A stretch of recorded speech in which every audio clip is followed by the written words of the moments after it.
I call this meeting to order. This is the regular school board meeting of the Northfield Public Schools. It is Monday, December 8th at 7 p.m. Dr. Richardson, we have a few items in our table file. Yes, additional items in the table file include the Greenville Park School Improvement Plan presentation, which is this small document here. Lots of good information, graphic novel with pictures, as well as good information. We also have 3 appointments, increase, decrease, and change in assignment, and 1 resignation, retirement. As you notice, that's Lee Engelby after 41 years with the school district. He'll be retiring at the end of January of this year. All right, if there's no objection, we will add these to the agenda as we move forward. Public comment. This is an opportunity for members of the community to address the board. I will remind those who are here that we'll have a separate public comment for the truth and taxation hearing. Is there anyone here who wishes to address the board? All right. We'll move on to approval of the minutes. Board members, you have in your packet the minutes from the last school board meeting, which were held on November 24th. Is there a motion to approve these minutes? So moved. Moved by Ann. Second. Seconded by Julie. Any discussion? All those in favor of approving the minutes say aye. Aye. Aye. Opposed? Motion carries. Minutes are approved. Announcements and recognition. Okay, I have 2 announcements this evening. First, I would like to announce that last Saturday there was a free bikes for kids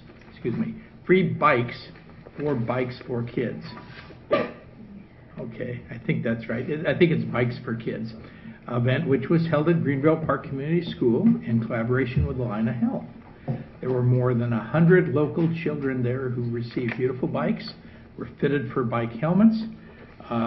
Their seats were adjusted and their handlebars were adjusted and set, and obviously a lot of wonderful smiles all around. So you can also see pictures from the event on the Greenville Park Community Schools Facebook page. So give you an opportunity to see that again.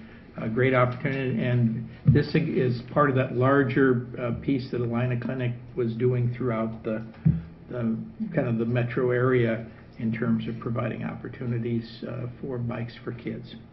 The second piece is kind of an unfortunate note, and that is currently the Northfield Police Department is investigating a criminal damage to property and burglary claim that occurred over the weekend at Northfield High School.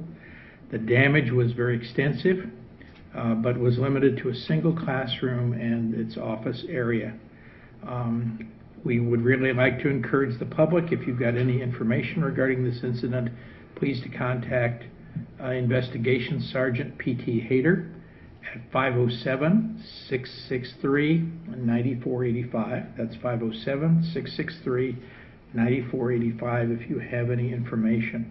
I'd also like to take the opportunity to thank our high school head custodian and custodial staff and the high school science staff who really pulled together today to get, once the CSI team from Northfield had gotten done doing all the appropriate checking in the room, got the room cleaned up, got all the glass and broken items cleaned up, and everything ready to go so that they believe they will be prepared to have classes back in the classroom again for tomorrow. And we really appreciate a great team effort on the part of those folks to really help us in a tough situation. So not something we have a lot of experience with here, and but one where it's really good to see people pull together when it does happen to try to get it addressed. But we sure would like any support we can get in the community who might help us to identify the perpetrators in terms of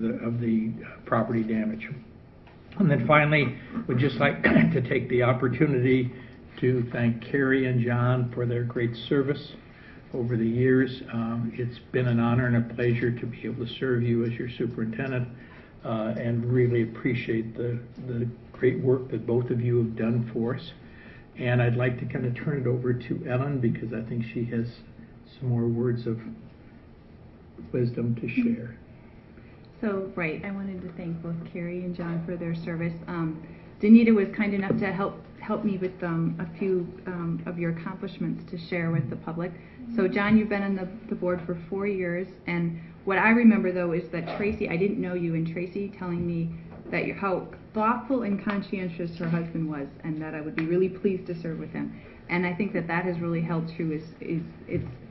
You've always been the person willing to ask the tough question, being very thoughtful in how you've approached your work on the board. You helped us pass the operating levy of 2011, and what I've appreciated in all our work at the board and in the negotiation committee work that you've done is how much you've been able to balance what's practical and what we're always trying to achieve with all the students. And you've really, I think what your wife had to say about you, I was able to see in action, and I guess we'll really miss you, but we'll appreciate the role that you're going to be playing in the community next.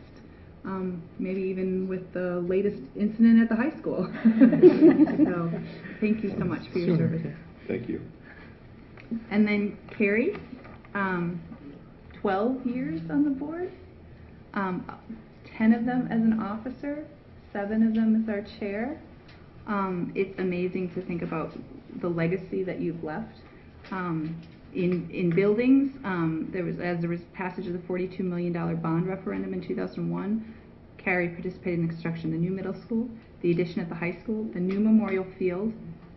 Prior to being elected on the board, you served on the building steering committee, so we were well involved in that. Not only did you help pass the 2011, you were involved in the 2006 and the 2003 operating levy. You helped hire Dr. Richardson. The other kind of legacy that you've left, you've served on probably every committee. I could rattle them all. At least once or At twice. least once or twice, right. But you've thought about all student learners. I was thinking about your passion for languages and how the Compañeros program, the role you played in helping figure out how to best integrate what the community had to say about all the work that had happened on that committee prior. The PLCs, that was my first year on the board, and you helped educate me on the PLCs. School boundaries, you've had to deal with that a number of times under your leadership, multiple budget cuts under your leadership. But what I was really think about, Carrie, I think about how you were always willing to foster ideas and willing to discuss them. I come up with some harebrained thing that I want to talk about, and you say, come over for coffee. And when I first met you was on the DPAC. I was a community member. And you were so willing to listen to what people had to say and so eager to hear what they had to say.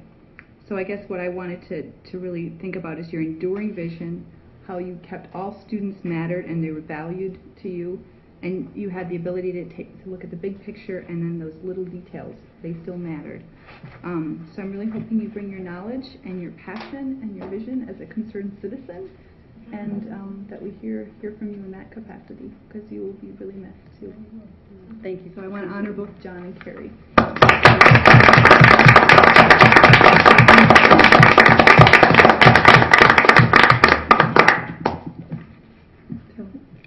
Right, and that is all the announcements I have for this evening. Anyone else have any announcements or recognition? No? I have so appreciated John and Carrie on the board.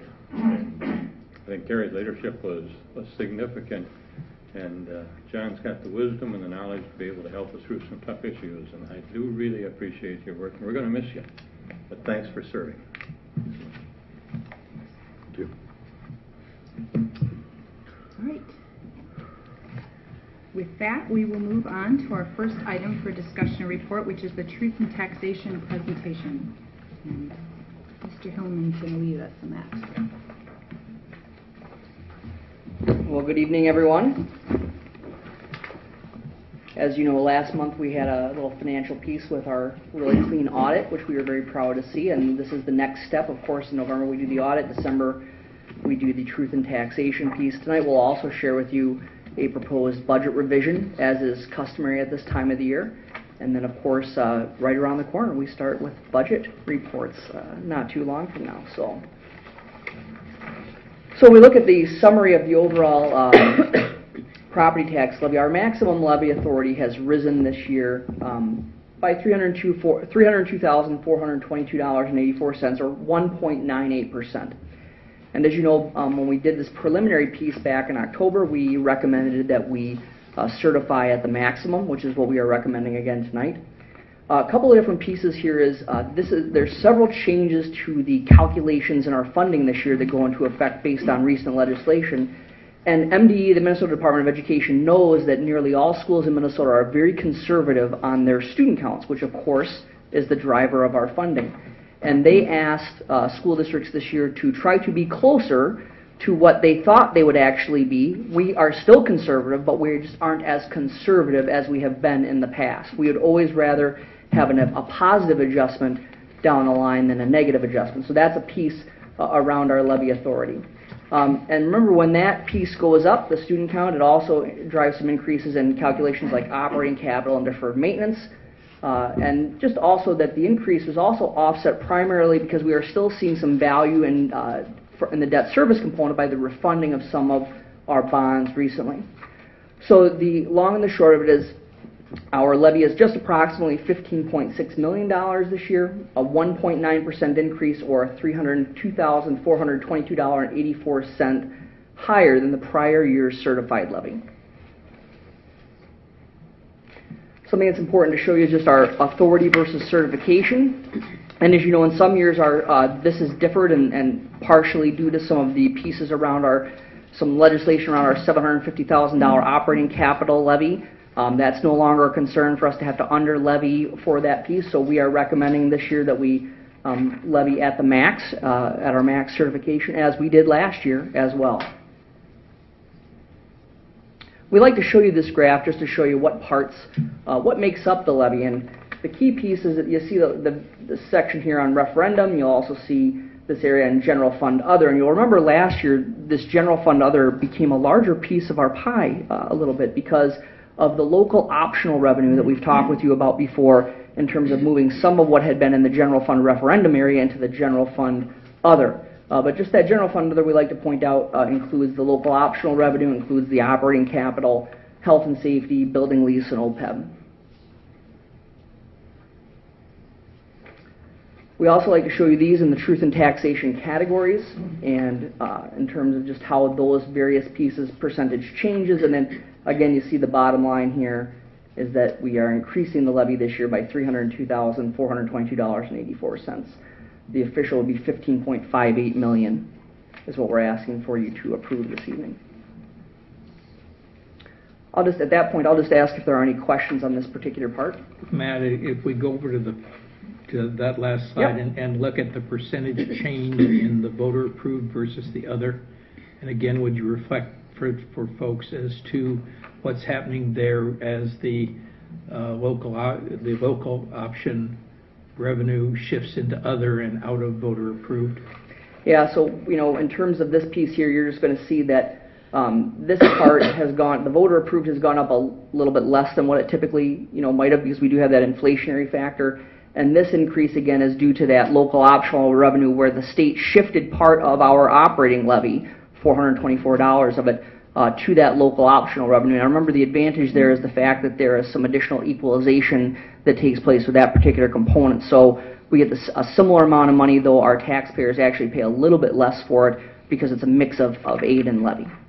Is that the distinction you were looking for, Dr. Richardson? Just wanting to make sure that people were aware it isn't really that the other category has gone up tremendously. It's the idea that it's been shifted by state statute from the voter approved to the other. And if you recall, last year we were one of not a handful, but a slice of districts who got that local optional revenue.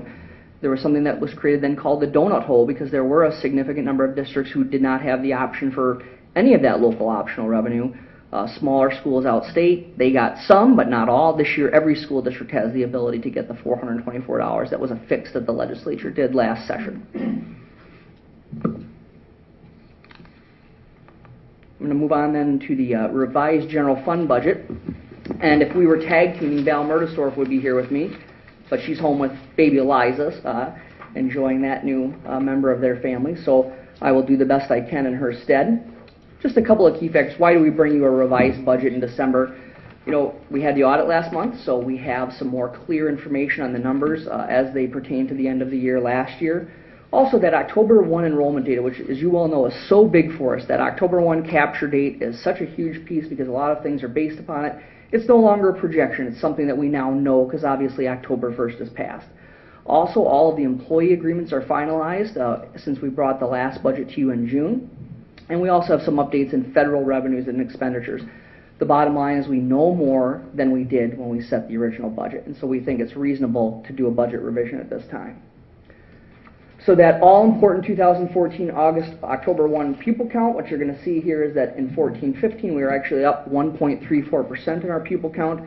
And I think if you all know that if we look at the data over the last 10 years, flat is the way that we generally look at it. So we're happy with a small increase, but we would not certainly say that it's a tremendous amount of people coming in. So on the revenue revision piece, you're just going to see there's some minor changes here, or a handful of changes based upon things that we know. One piece I want to point out here, because if I was sitting in your seat, you're going to see that the audit results were here, and the budget that we looked at was here. Now remember that the audit results, one of the things that happened is the property tax shift payback. So that was a piece where we had the authority, but we didn't have the money in the bank. And so this audit results and the adopted and revised budget, that's the one of the pieces of the accounting for the significant differences that the state paid quite a bit of that back to us, and we're now back at the normal state metered payments rather than having the delay that they use from time to time to help balance their budget at the state. No editorial comment there. You'll also see that our October enrollment was higher than we originally projected. That accounts for some of the changes in terms of the state sources. And we're very proud when we get federal sources, when we've got two awesome federal grants. I think we'll probably hear about one of them tonight with Greenville Parks SIP, I'm going to guess, with the 21st Century Grant, and then also a Project Aware grant. And then local source an increase for our MA billing projection. As you know, we've now outsourced our MA billing, and we've got someone who really looks at that. That's all they do for a handful of school districts, and we have really been able to recoup a lot of additional dollars there. So that accounts for that revenue revision. On the expenditure revision, again, we've got, this is our off year, so we had 15 employee agreements that we worked through, and those are all now settled. While some of those were a little bit higher, they were all within the board parameters that you set for us, as you know. Dental insurance, there was just a little glitch. Last year we were able, because of some various circumstances with our self-insured fund balance, we were actually able to reduce our dental premium for a short amount of time to offset an increase in our health premium. And as we rolled some of those numbers forward, just the dental insurance had been held at the previous year, so that corrects this. It's a relatively small piece of the pie, but we would like to point out, as Dr. Richardson says, warts and all from time to time. So, purchase services, again, we've got these two federal grants, and there's some additional utility costs based upon a 3-year analysis, and then just some other supplies and others. Again, last winter we saw an increase in the natural gas consumption. Obviously, it was a very cold winter, so that is just an adjustment that we're making at this point. So again, as we take a look at the 14-15 general fund budget review, we just take a look at how we're looking to come out now, which is we're looking to come out even a little bit better than originally projected. And the big numbers that we look at, of course, are our fund balances, and we're actually projecting now that our fund balance will be healthier than we had originally projected with the first budget. I would be happy to stand for any questions at this time. So before I ask board members for questions, we also have an opportunity, in case anyone is here from the public, I want to make sure that they have that opportunity to speak. You bet. So is there anyone here who has come to talk about the truth in taxation hearing? I'll move my stuff. So. Okay. Is there anyone who wishes to address the meeting about the truth in taxation? No? All right. Board members, questions? Or comments? Julie? I had one quick question about the special ed education sequestration. Is that still in play for federal dollars? Yes, and so the federal sequestration actually is beyond special education. It's all of our federal programs, including Title, and it's a real concern. We don't see things getting better, and I don't think any of us see things getting better in Washington anytime soon.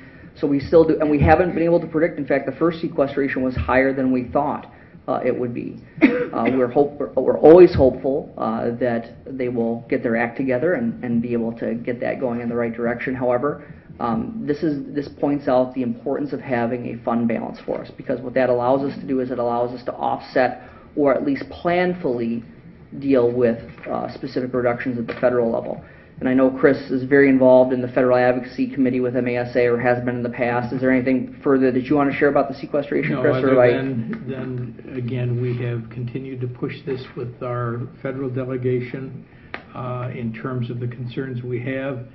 Right now, we know that at least the promise is the first thing that's going to be addressed in the new Congress will be NCLB. But our hope, obviously, is that there will also be an appropriations piece that takes a look at trying to get past that kind of blunt edge approach to trying to think about where budget reductions need to occur. There sure is no guarantee, however, at this point, because despite the fact that now, even with a Republican House and Senate, the question is going to be when that moves through the process and goes to the president's desk, will it in fact get signed? So I think we're still kind of waiting to see what's happening there. But what we know right now is there hasn't been any real significant movement in terms of basically having one group of legislators really wanting to look at cutting taxes wherever they can, which means maintaining the sequestration in place, and another group suggesting no, that the cuts need to be made more surgically. And until that works its way through, which there's no guarantee that's going to happen in the next 2 years. No, there's not. No. Thank you. Other questions?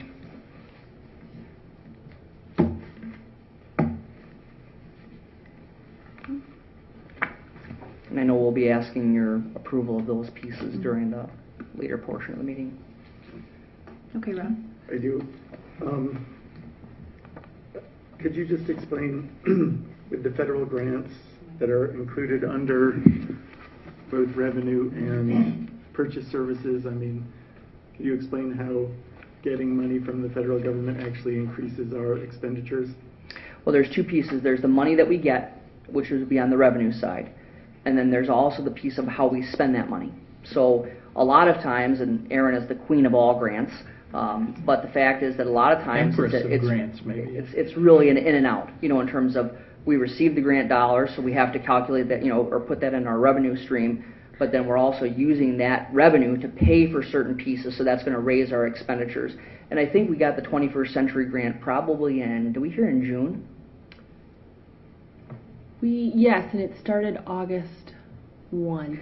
So what it counts for is that when we would have brought the final or the budget to you, we did not have the outcome of that yet. So that's the reason for the adjustment, is that there was an additional amount of dollars that are coming in, and then we'll also be spending those dollars on some of the pieces that I think you'll probably hear about in the Greenville Park SIP presentation. So I think the key in terms of a lot of the federal dollars with grants is it's money in, money out. In Correct. other words, you write a grant for a specific purpose, and whether it's 21st Century School, whether it's AWARE, Project AWARE, or whatever, the money comes in, and then the expenditures really take those dollars to cover the expenditures that will implement those two grant proposals. Rob, if you want an example, like in our grant we wrote, we're contracting for taxi service, transportation services with groups that we bring into the community school. So that all fills in that line of contracted services. So they were all built into the grant when we wrote it. Thanks. Yep. Good question. All right. Anything else? Okay, thank you. Great, thank you, Matt. Yeah. Did you want to speak to the board? No, sir. Okay, but yeah, you want to then for the tax something, I have a question. Can I ask you a question? Yeah.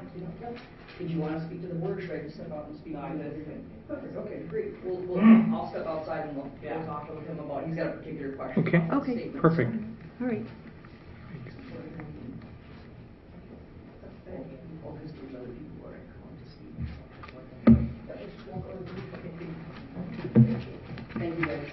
you. All right. So the next item is the school improvement presentations from Greenville Park and the Area Learning Center. And looks like Area Learning Center won. Yes.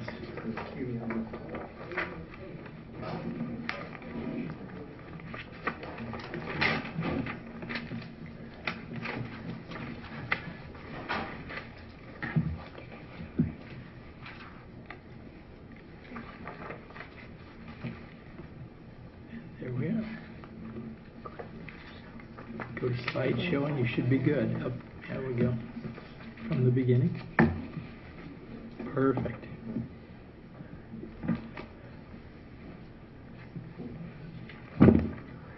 He took the clicker It's too. it's So it's very right here. it's very artsy too, I see. Yeah. All right, so we got the clicker.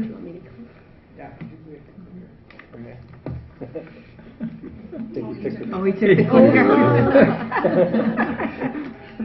Talk amongst yourselves. Yes. Good evening. I'm. Good evening. I'm Daryl Keller, the director of the ALC and also Targeted Services Coordinator. So I'll be talking about the ALC and a little snippet of Targeted Services as well that runs through the ALC. Here in a second, I'll go to the next slide. Daryl, maybe you should move up your mic to your mouth. Yeah, There we up, go. there we go. So we make sure you get heard. There we go. There you go. Life is good. There we go. All right. So here we go. So I did this last year, but I really like to just not assume that everyone knows what ALCs are and what all the intricacies are. So I'll just give a really brief what are ALCs. We're an area learning center, which means we serve the surrounding district or towns. And so it's not just Northfield, it's surrounding towns as well. Some of the unique features of ALCs: smaller class sizes, 5 to 15, year-round classes. ALCs are supposed to be designed for credit recovery programs, so students that are behind in credits. And so we have credit recovery programs. We also have targeted services program. In order to get a targeted services program, you have to have an ALC in your district, and so that's how we have our targeted services. We have varied instructional approaches. A lot of them are constructivist, where they're student-centered. Differentiated instruction, more of an individual approach with those smaller class sizes. It's easier to do. And we also have specific resources related to the criteria, which I'll talk about here in a second. Another thing that's very key, and you'll make note of this at our graduation ceremony every year, is its relationship building. It's a very family-type atmosphere that we create on purpose, and it makes a big difference with a lot of students. And we also have an independent study option that ALCs can do. So here's the graduation incentives program. And what that basically means is in order to go to an ALC, you have to meet at least one of these 12 criteria.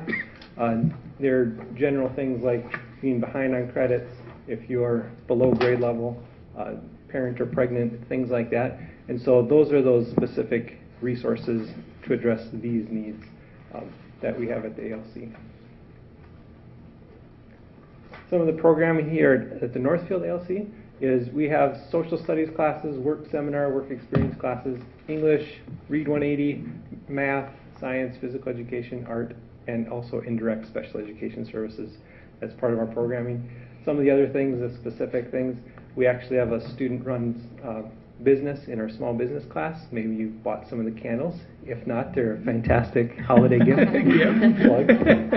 At this time of year. Yes, at this time of year. Very good. We also have a backpack program where we bring backpacks for a couple days worth of meals to the surrounding schools, ALC, and a couple other programs in town too. We also have the independent study program during the day and at evening. So there was one tonight. We have a session going on right now. And then we also have some various collaboration opportunities where we're in talks with the high school to talk about a industrial technology possible partnership and maybe bringing in a community college to that too. So that's in the works right now. We also have college visit speakers, caring and sharing hands, volunteering, a Boundary Waters trip, volunteering with preschools, and we also have some things where we've done with Carleton and St. Olaf colleges. So here's the facts of the ALC. So our current our enrollment is a very wavering number, so it's not one that you can just pinpoint and say here it is. So I gave you a bit of a range. Our seat-based program is very typical to a traditional high school. When you think of, there's a schedule, they go from class to class, teacher to teacher. It's from 8:10 to 2:40 each day. That one ranges. Last year it was from 36 to 52 was our range of how many students we had in that program, and that was from September 13th to the present. The independent study program is another program that we've added last year. It was there before, but last year is when we really kicked it up a notch. And that one is much more flexible. It's not the traditional 8:10 to 2:40 day. It can be here and there whenever students are available. So students that have jobs, students that are parents, this is very handy for them to work around their schedule if they have something else, so they can get work done. And it's, as the name implies, much more independent than going through a class with a teacher. So that one, we had 102 students, and the reason it's in quotes is because 102 students, there was 102 credit opportunities awarded. So there was 42 actual students that partook in independent study last year. They earned a total of 43 credits. And then the night class, which is that 4 sessions per year, 3:30 to 5:30 Mondays and Thursdays on various times of the year. There was 44 students in quotes, 27 actual students that earned 16.5 credits. And then last year, our summer, just this past summer, we had 59 students, 43 actual students that earned 29 credits. So we had a pretty good size. We actually were, even though we had a little bit fewer students in our seat base, we actually earned more membership hours last year because of the increase in independent study. And the offshoot of the ALC is the targeted services. And so just a quick comparison of 2013-14 to the current 2014-15 year is you can see during the school year are this block of numbers here. And so we have a school year program, and then we also have a summer program. It's the same, but we have it split into two different time frames. So the school year program goes roughly, it depends on the building, but anywhere from September, November to April, May, somewhere in that range is the school year program, depending on the building. And so last year we had, you can see there, 30, 52, 67, 84. And this year, currently, right now, we're at really close to the same number. Greenville went up, by 20-some, so that was good. But Sibley went down slightly. Bridgewater and middle school are very close to the same. And then the big difference maker in this is the summer program. From 2013, we had 283, and last summer we had 398. So we had a huge increase, an all-time high actually, of targeted services students last summer. And some of the differences I just put here at the top. We did change to a club model, was one of the changes. We also had enhanced community collaboration, so we worked with Carleton, St. Olaf, those types of things. We brought in club leaders, community groups that came in, and then we also changed the referral process. And so all those things helped with that large increase in students for the summer session. Any questions with that right there? So the site progress report, 13-14, this is for last school year. Our first goal, I don't know if you remember this from last year, but our first goal is pretty wordy and pretty tough to grasp. So it was a work in progress, but what it basically comes down to is that we were hoping that students would increase their attendance until they got to the 85% or better mark. And so we wanted 80% of our students to be at 85% attendance or better.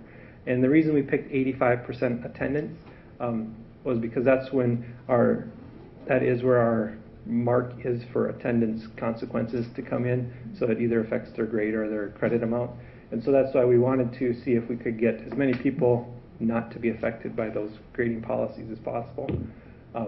We shot for 80 because we had no previous data to know exactly how many people it would actually, how close we'd get to 80. So we kind of took a stab in the dark with the 80%.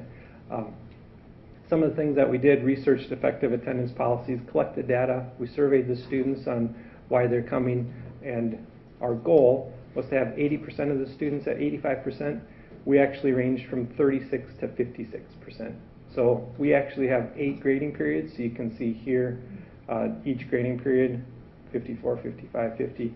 We had a low point at 36%. We're at that 85, and then it climbed back into that 40s and 50s range. And our second goal of last year revolved around credits. So we said we wanted to have 90% of our students receive a higher percentage than previously, than the previous grading period. And so slightly same approach where we researched strategies. Research strategies had PLC data and collection and discussions. One of our big interventions that we implemented that worked pretty well was we matched our staff up to students for individual students. So each staff had a cohort, a little group of students that they checked in regularly with to give it more of that one-on-one individual attention. And we also had 4 staff members attend the MAP conference to talk about strategies that other ALCs were using. So the MAP stands for Minnesota Association of Alternative Programs, and they have a statewide conference every year.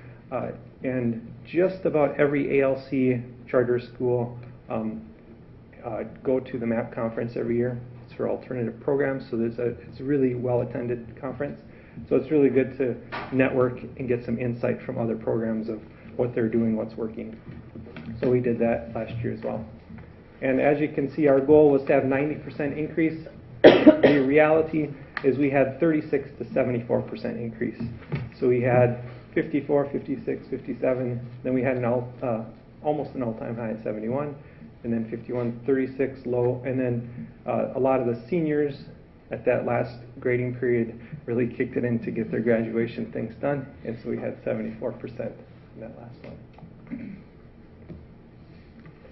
And so our 2014-15 continuous improvement plan reflects similar goals, except we cleaned up the wording a little bit and cleaned up the focus a little bit because it was a little tough to manage that first attendance goal in particular of explaining what that actually meant.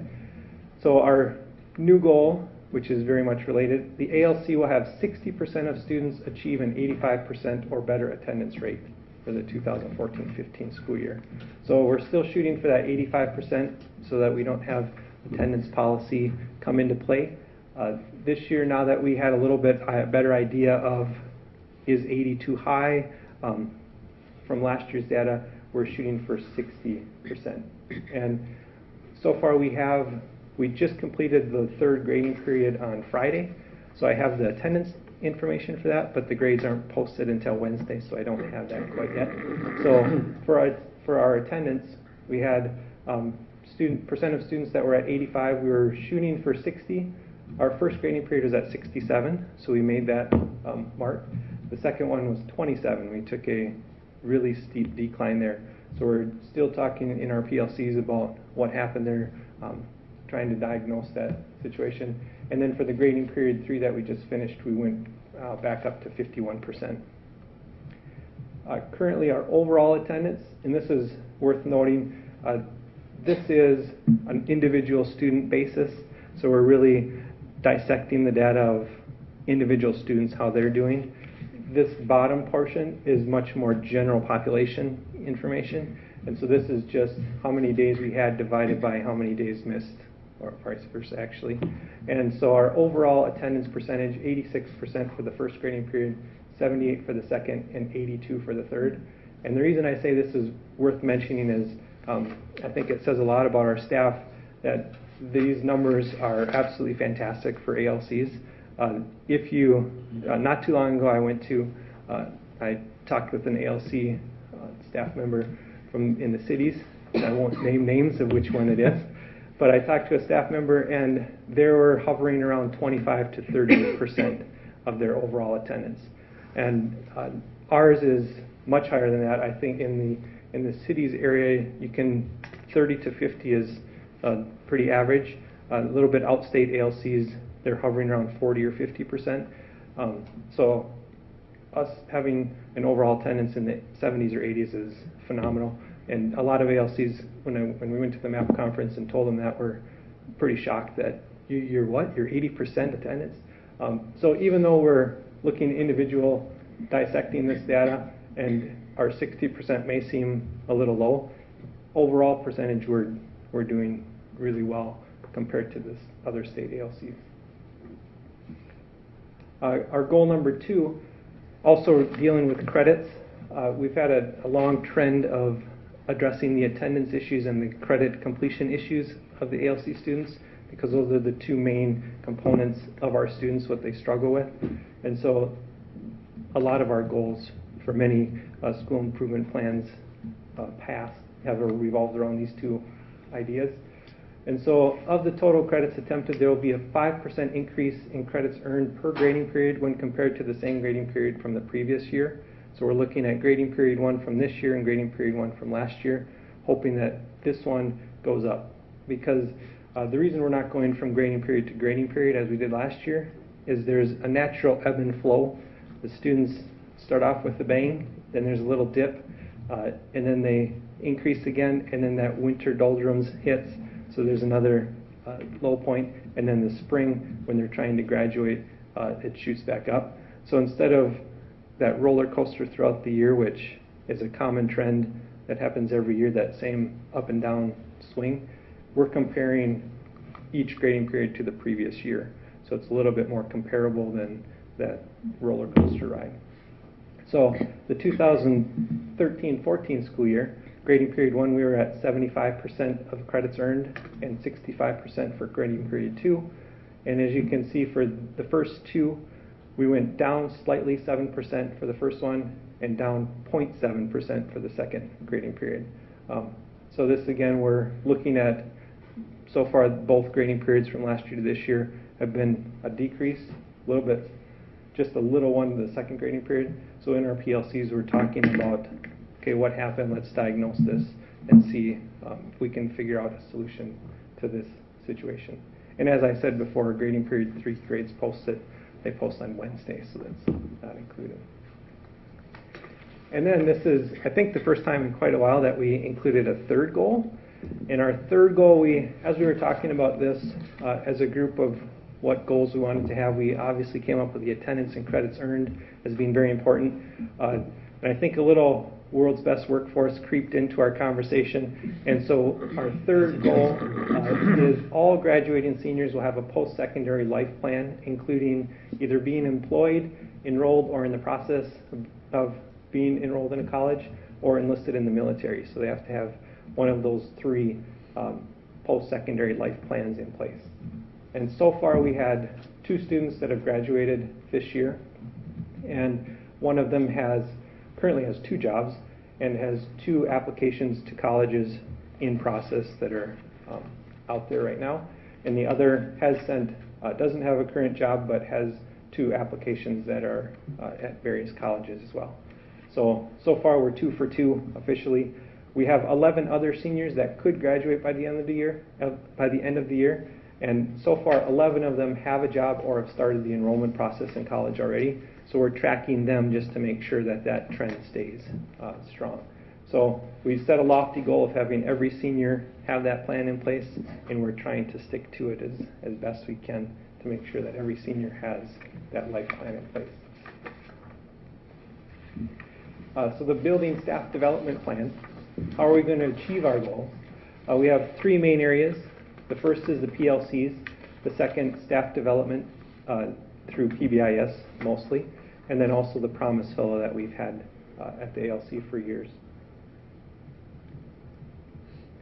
So for the PLCs, why are we using this approach? In case you are not all that familiar with my style, I am very much collaborative by nature, and so I enjoy the collaborative nature of getting people together, sharing ideas, and problem solving together. And PLCs is an ideal way to do that. And so with our PLCs, it allows the staff to identify areas of needs and collaborate those together. And so we come up with those solutions. We come up with the data analysis together. And so it's fantastic. Staff collaboration to achieve goals and problem solve gets better results. And the cartoon, in case you can't read it, it's the brief collaboration between Alfred Nobel and Thomas Edison. He's got the TNT and he's building like that. Classic. So far our PLCs, what that's looked like. The attendance policy, we have researched and discussed that many times just to see what our attendance policy is compared to other ALCs, compared to the high school, compared to other high schools in general. And so we've had that ongoing discussion just to see, is it something with our policy that is affecting our attendance rates? And so we've had that consistent discussion in our PLCs and also researched that with other ALCs. And then another thing, interventions. We do a lot of intervention planning in our PLCs. So based on the data that we're gathering, we formulated the individual check-ins with each student, and we're monitoring that through data to see if there's been a result, positive or negative with that. We're also doing a lot of attendance tracking, which is skyrocketing the amount of tracking that we're doing of attendance and getting people involved. So our Promise Fellow is helping with that. We have an attendance secretary that's doing a lot of fantastic attendance tracking. And we're also notifying now parents and students much more frequently and much more consistently than we have in the past. So we're putting a lot of these interventions in place. And then we also have individual classroom interventions that each teacher is trying something new and then bringing it back to the larger group of, I tried this and it seems to be working. Those kinds of things. And then another cartoon. Since we're towards the end, I put in a little more cartoons. So. But this one's really Just good. This one's really good. It's Miss Elmer and Miss Crayola, and there's the scissors there. It says, "I really feel like he's about to cut class." Okay. All right. So the second part, the first part is our PLCs, and we really do value the PLCs and get a lot of, I think, very valuable time, and we do a lot of exceptional things in our PLC. The other part of that is our staff development through PBIS. We're continuing that. We're on the second year of our PBIS implementation, so we still have the workshops or the seminar to go to this year as our second year, a little bit less than last year, but we have used some staff development time around our PBIS to implement that at the ALC. So some of the things that the PBIS does for us is it addresses a welcoming and positive educational experience. Going back to that relationship building to form that atmosphere is really crucial for the ALC. So a lot of the research that we've come across is one of the big components for attendance is getting students to want to be there, and so forming that atmosphere is huge. So we put a lot of effort into that. We are using the PBIS model to continue to build positive atmosphere. Here's the leading research that we're using for that case. A big thing with motivation, not just attendance, but also credit completion, are these 4 areas. According to the article here, and you probably can't see that article, but if you want it, I definitely can get it for you. Inclusion, attitude, competence, and meaning. And that inclusion, that respect, connectedness is a huge piece that we're using the PBIS to engage students. We also have the MAP conference that we're planning on attending 2 staff this year instead of 4 last year. So we have 2 staff going to the MAP conference this year. Then just a couple more cartoons of half full glass. Just to point out. I don't know how well you can see them on your handouts. I got to make sure. Yes, I guess they're good. Okay. Cool. So what does our PBIS look like? The PBIS, for us, we're in a pretty good spot. So far, when we go to the conferences, we're feeling pretty good because because we're small, it's really easy to implement for our small program. And so we can really get things going relatively quickly. And so we've put a lot of things in places with PBIS, and you can see a list here of things that we have. So we have golden tickets, which are a weekly drawing. If a student is doing something that's on that PBIS expectations grid, and ours revolves around respect, if they're caught doing one of those things, they get a golden ticket, and then at the end of the week we have drawings, and we have a big jug to show all the golden tickets. First we hang them on the wall, and then we put them in the jug, and so far we're at 585 this year, golden tickets. We also are doing the sub for subs. We borrowed that idea from the middle school. They were doing the sub for subs, so we took that one as well. We have the posted expectation chart that was created and edited by the students, hanging throughout the building. We have cards delivered to neighbors. We're going to deliver cards, holiday cards coming up here. We also do the care cards. And today we started the door decorating contest, in case you've ever seen that. It's pretty fantastic. Here's the one that won last year. It was on an actual classroom door, and it lit up. It was pretty spectacular. Not 100% sure it was fire marshal approved, but it was fantastic. we only plugged it in for the picture, then we unplugged it and took all the lights down. We're also doing student talks. So once a month we have, well, sometimes it's more than once a month, where we pick one of the areas of our PBIS chart, and we have student talks. So with the younger grade levels, the PBIS, it's all about role modeling. So they go through the situation, they go through the cafeteria and see what it looks like to take your tray through.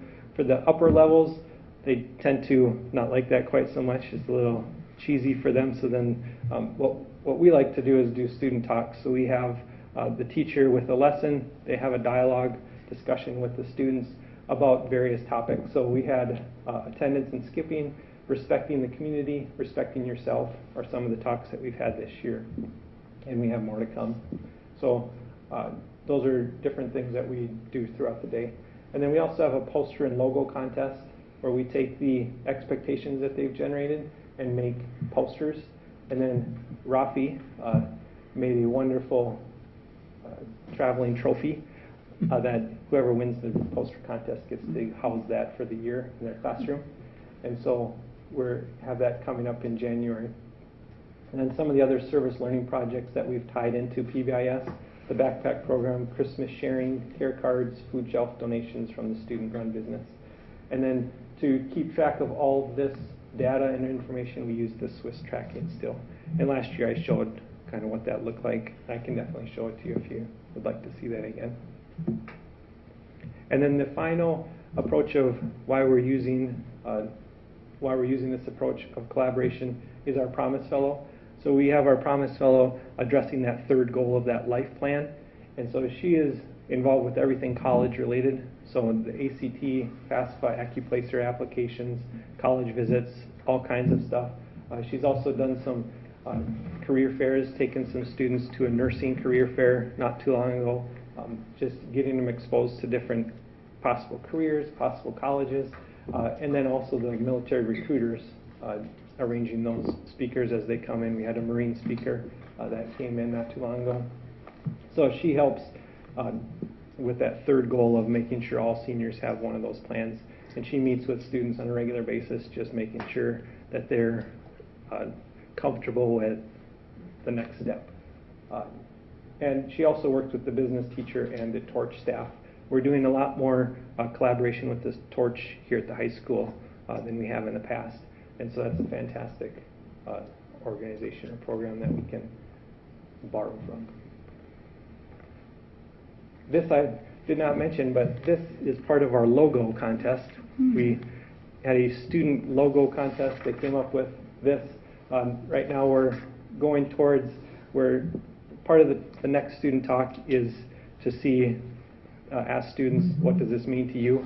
A lot of the talks that we've gotten so far is the crown is the graduation. We're working towards the pyramid and the different blocks to get to that graduation step. Some of them say that crown is my credit achievement, so I want to achieve as many credits as I can. These are the blocks that I have to build up to get there. And so part of our next student talk is what is the ALC logo? And this was designed by a student and voted on by the students as what they liked as their logo.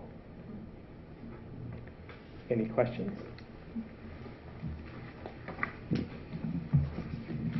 Questions? That's a fantastic presentation. Thank you. Bill? Fine presentation, thank you. Thank you.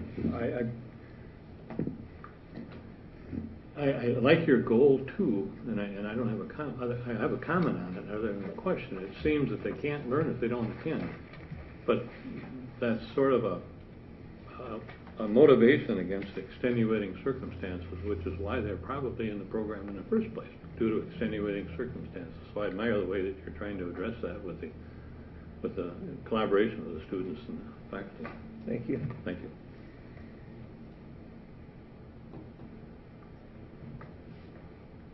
Julie? Well, I first of all wanted to acknowledge you talked about the family atmosphere that's created at the ALC, and you guys are a family. So I just wanted to acknowledge the loss of Darcy Schreier, because she was a huge piece of the family there. She's a huge, a very important member, and I'm sure she's been greatly missed. And you and I had talked, and you said one of the reasons you were all able to heal so well from that was just because you are a family and we're there for each other. So just wanted to acknowledge that, because we all were really saddened with the loss of her, and I think those of us who've attended graduation at the ALC know how special she was for so many kids, and the special spot she had in their hearts and in their lives. So, and it was a loss. So I just wanted to acknowledge that.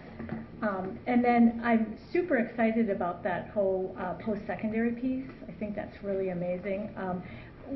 Can you sort of discuss where some of the challenges and opportunities are with trying to tap into the CTE courses at the high school for your students? Right now, the two biggest ones, and we do have concurrent enrollment is another program that we offer, and what that basically means is a student can be a student at the ALC and also at a different program, most commonly the high school.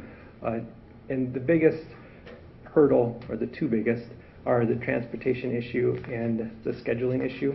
We're on a modified block schedule, which part of the reason, again, we're the credit recovery program.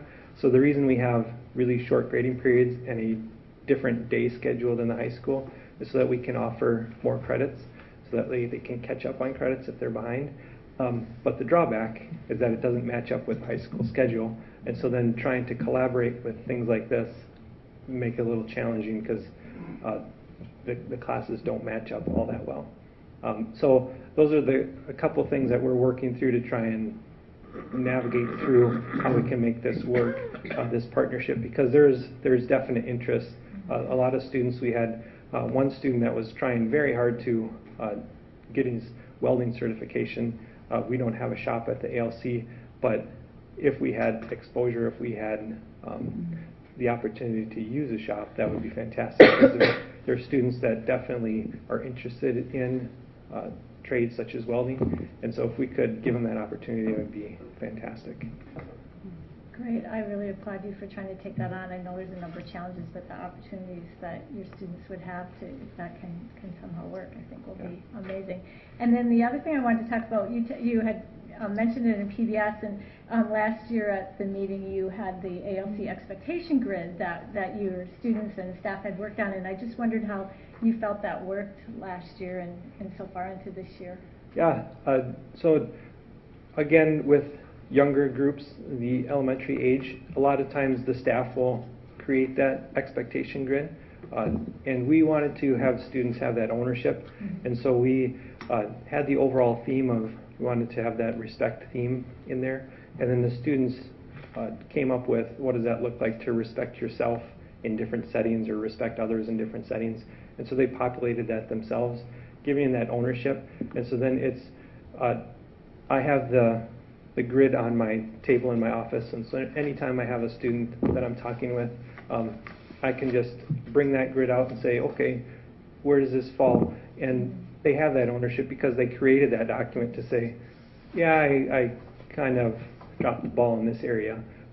So it really helps having them generate that expectations for themselves, to put themselves in their someone else's shoes much easier. And I hold that not only for the students but also for the staff as well.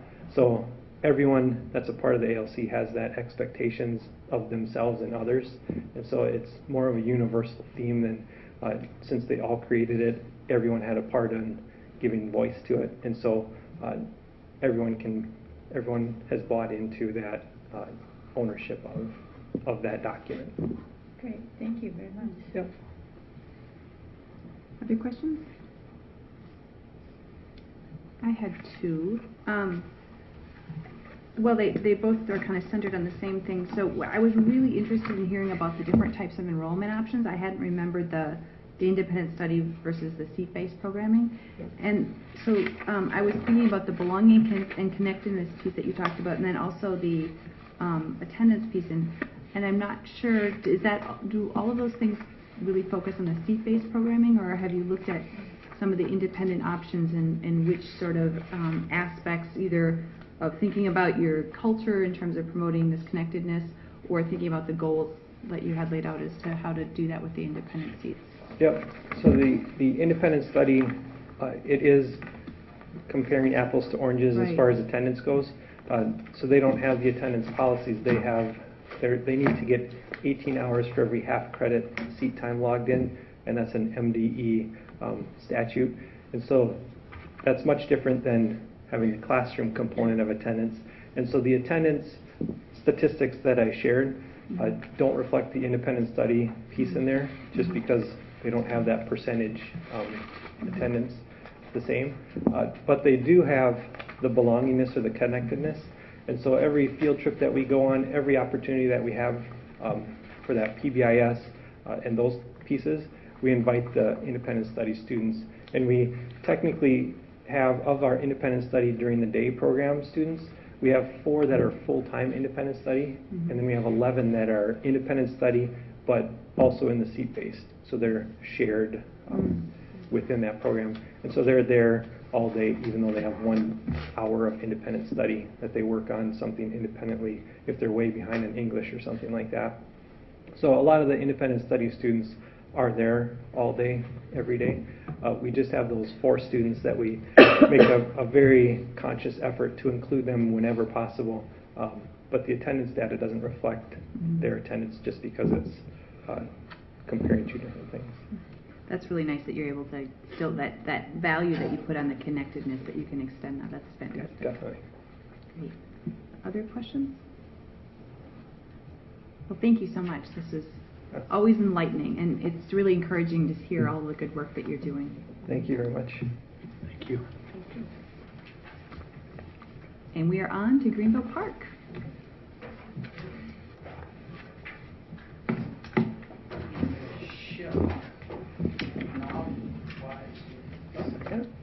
I remind board members that there was an additional packet that you had in your table file.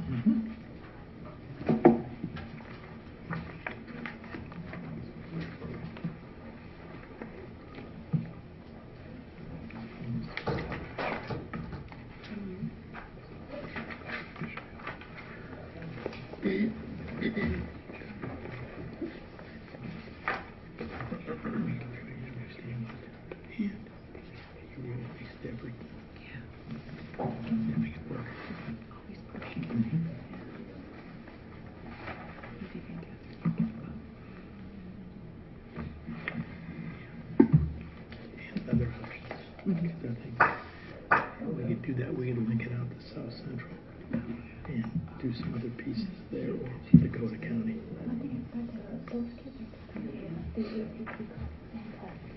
Yeah, every student has to take the ACT this spring. So that also gives them the springboard toward college entrance, because they've got to take the ACT as part of college entrance.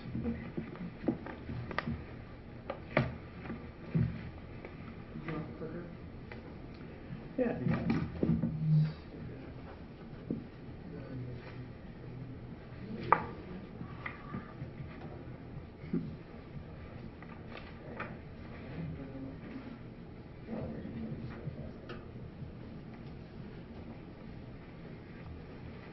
Okay.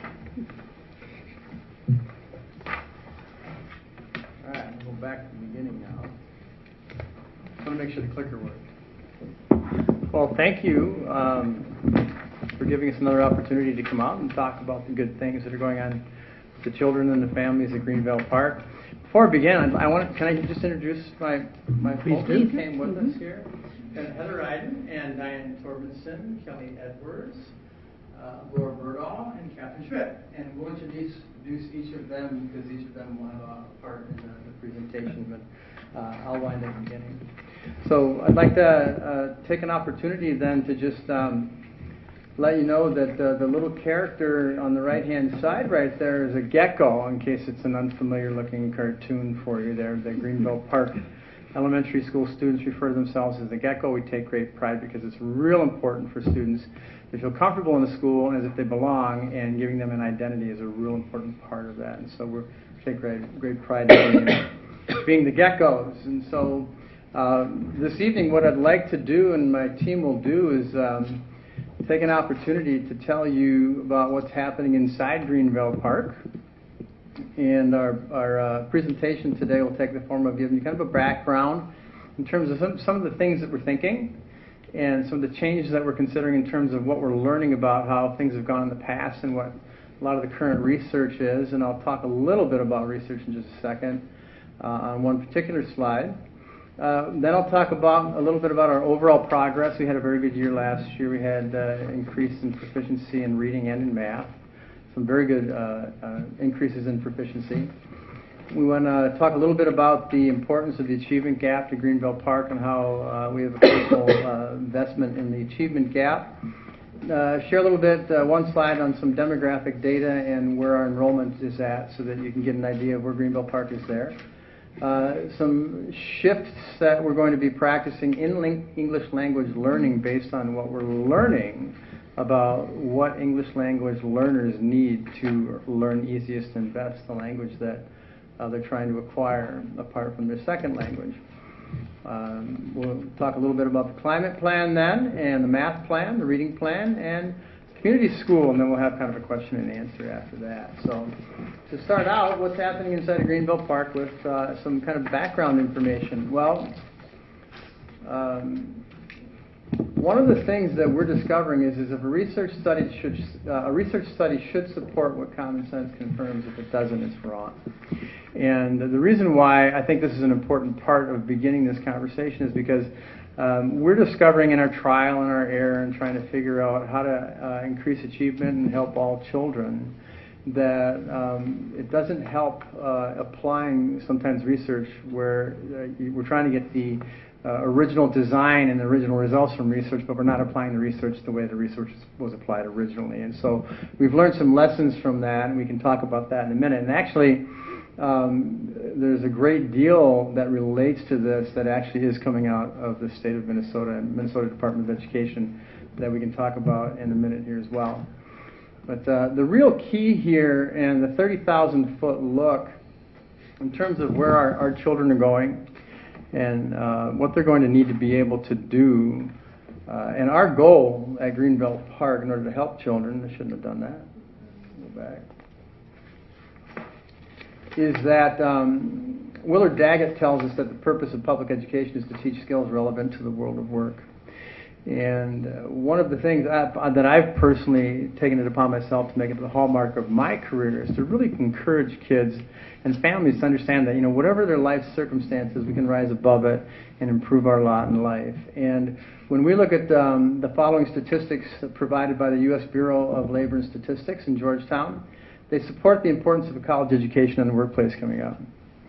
And in the particular study that's represented here shows that in 1973, 28% of middle-class jobs required a college degree, 59% in 2007, and 63% is predicted in 2018. And so not just for children in poverty, second language kids, all children are going to be locked out of 63% of the middle class jobs if we do not prepare them for college. This is a particularly important statement that I'll come back to in a minute when I talk a little bit about English language learning and some things that we can do differently in Northfield, particularly Greenville Park, to help support that. And some studies are saying 74% by like 2020, something like that. So what's interesting here, though, is that the difference between 1973 and 2018 is that there's a 35% decline for non-college educated workers, okay? So the AVID study in a lot of urban schools and schools across the country is really focusing and shifting their focus, actually, to convincing children that you can go to college. And many kids don't believe that they can. And one of the things that we're looking at Greenville Park is coming up with some strategies so that all kids can go to college, and we need to prepare them exactly for that. So what have we done in that regard at Greenville Park in terms of our overall success? And maybe I'm just being a master of the obvious, but that's a keyhole, and that's what's inside Greenville Park. All of our geckos here, and I'll show you what that looks like later on in a building-wide meeting. It's really kind of fun. So we're all the geckos, and here's what's happening. So just kind of a brief summary of Greenville Park's progress last year. Our MMR went up from 39 and 9200% to 61 and 4800%. That's a significant rise in the MMR. And I'm not going to pretend to know all the mathematical algorithms that they use to arrive at that, but I assure you that going up is a good thing. Going up is a really good thing, and we did. In fact, we had the first year in 7 years that I've been at Greenville Park where we made adequate yearly progress on the adequate yearly progress page in every subgroup without exception. And we didn't have that B in the box. We called it the B in the box. You had to get a B. You didn't make proficiency gains. Our overall reading proficiency went up from the year before from 57% to 65%, to 9% gain. Math went up from 60 to 66%. To 6% overall gain. This is overall. This is all students, grades 3 through 5, right? We'll get to the subgroups later on, and then I included climate in terms of our goals. We had a 51% reduction in fixits last year. It was one of our goals to reduce that. Unfortunately, we had an increase in bottom lines. And just one word on that is I think with the implementation of PBIS in our building, when defining what these behaviors are, and I'll show you them later on. We've got documents of that. We may have some disagreement in terms of what's a fix-it, what's the bottom line now, and we're trying to find our way on that. And I'll talk about that in a little bit. Okay, next slide.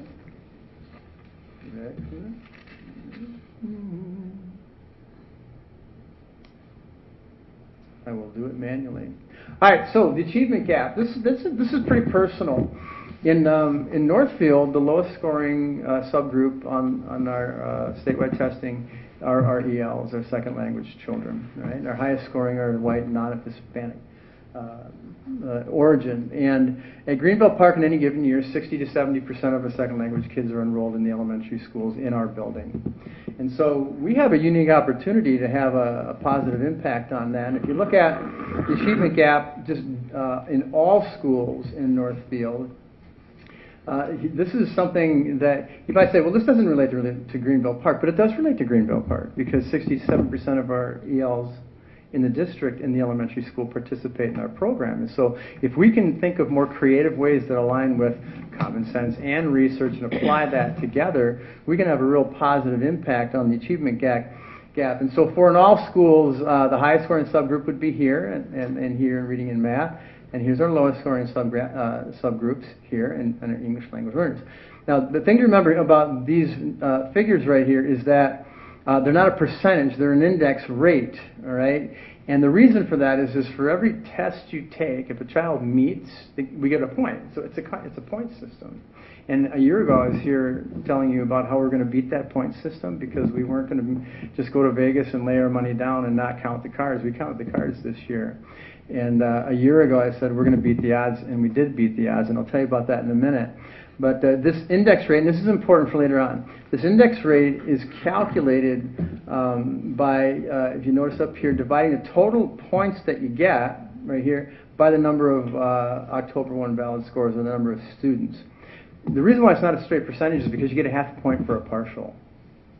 And so it's not just straight 1 point, 1 point, 1 point, otherwise it would be a straight percentage. So this is a little higher. If you take the partials out, this number would be a lower percentage, around 28 or 27%. Okay, so that's kind of our reality here in all schools, and we take a lot of ownership in that because a lot of our second language kids in the district do come from our school. And so what can we do? Well, we set 2 goals last year, and the goals were essentially set to reduce non-proficiency by 10% in 2 subgroups, our ELs and then our white non-Hispanic children in poverty. We were able to do that last year because we were able to provide the information to teachers in terms of who qualified for the FERPL group. And so we were able to really target some kids and get over the hump. And essentially, the reason why we chose a 10% reduction in non-proficiency as a goal is because it's doable. If you have 250 kids, which is about what we have tested in grades 3 through 5, and say 30% aren't proficient, right? You've got 25, 25, and 25 is 10%, 10%, 10%. You have 75 kids.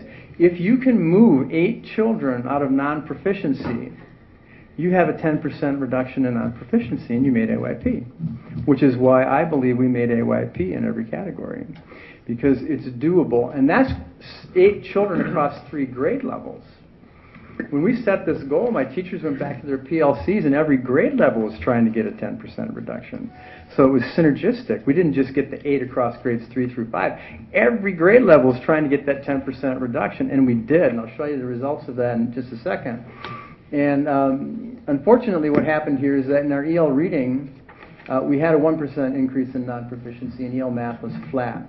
But this is the big news, and this has been a subgroup in the 7 years that I've been here that we've never really been able to get to because we couldn't identify. And we did.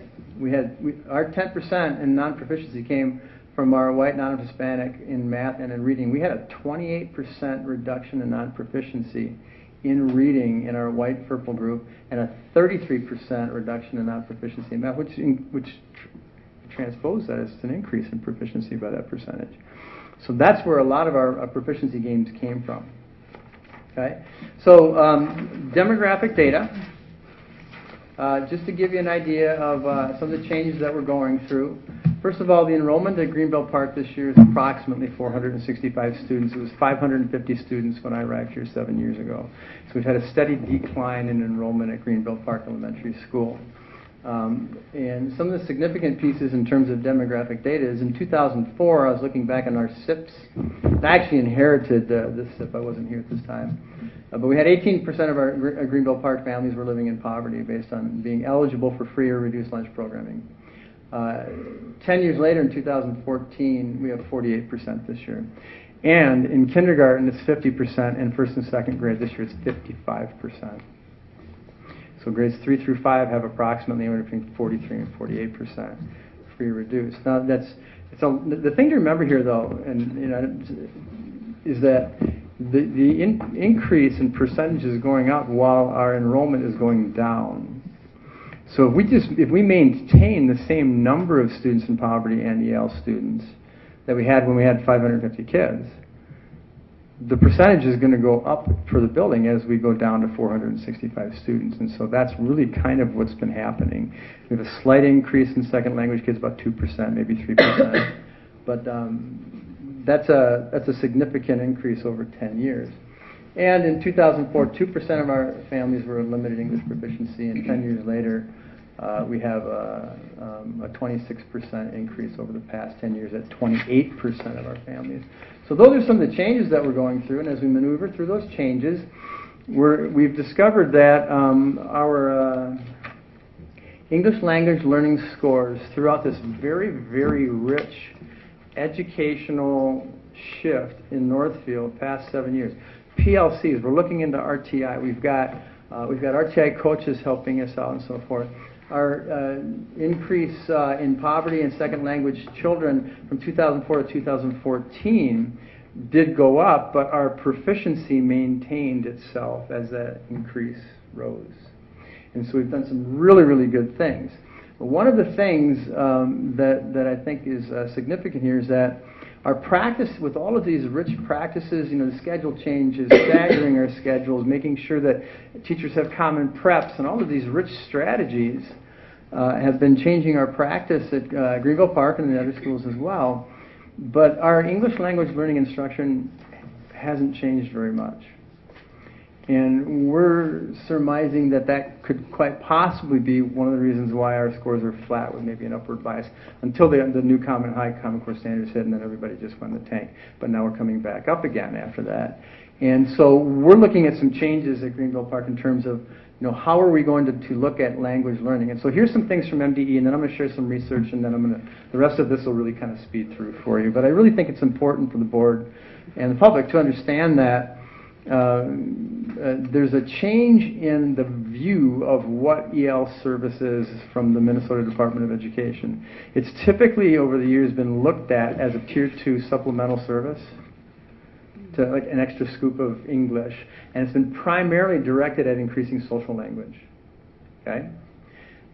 MDE came out and said English language development is a Tier 1 service, and it should be in the Tier 1 model, and the children should be really in the classroom with other English-speaking children in order to increase their proficiency. And the practice has been that we would break out our English language learners into level 1s with level 1s, level 2s with 2s, 3s with 3s, so forth and so on. And the research is saying if you want a child to learn how to speak English better, then they ought to be with people who speak English better than they do.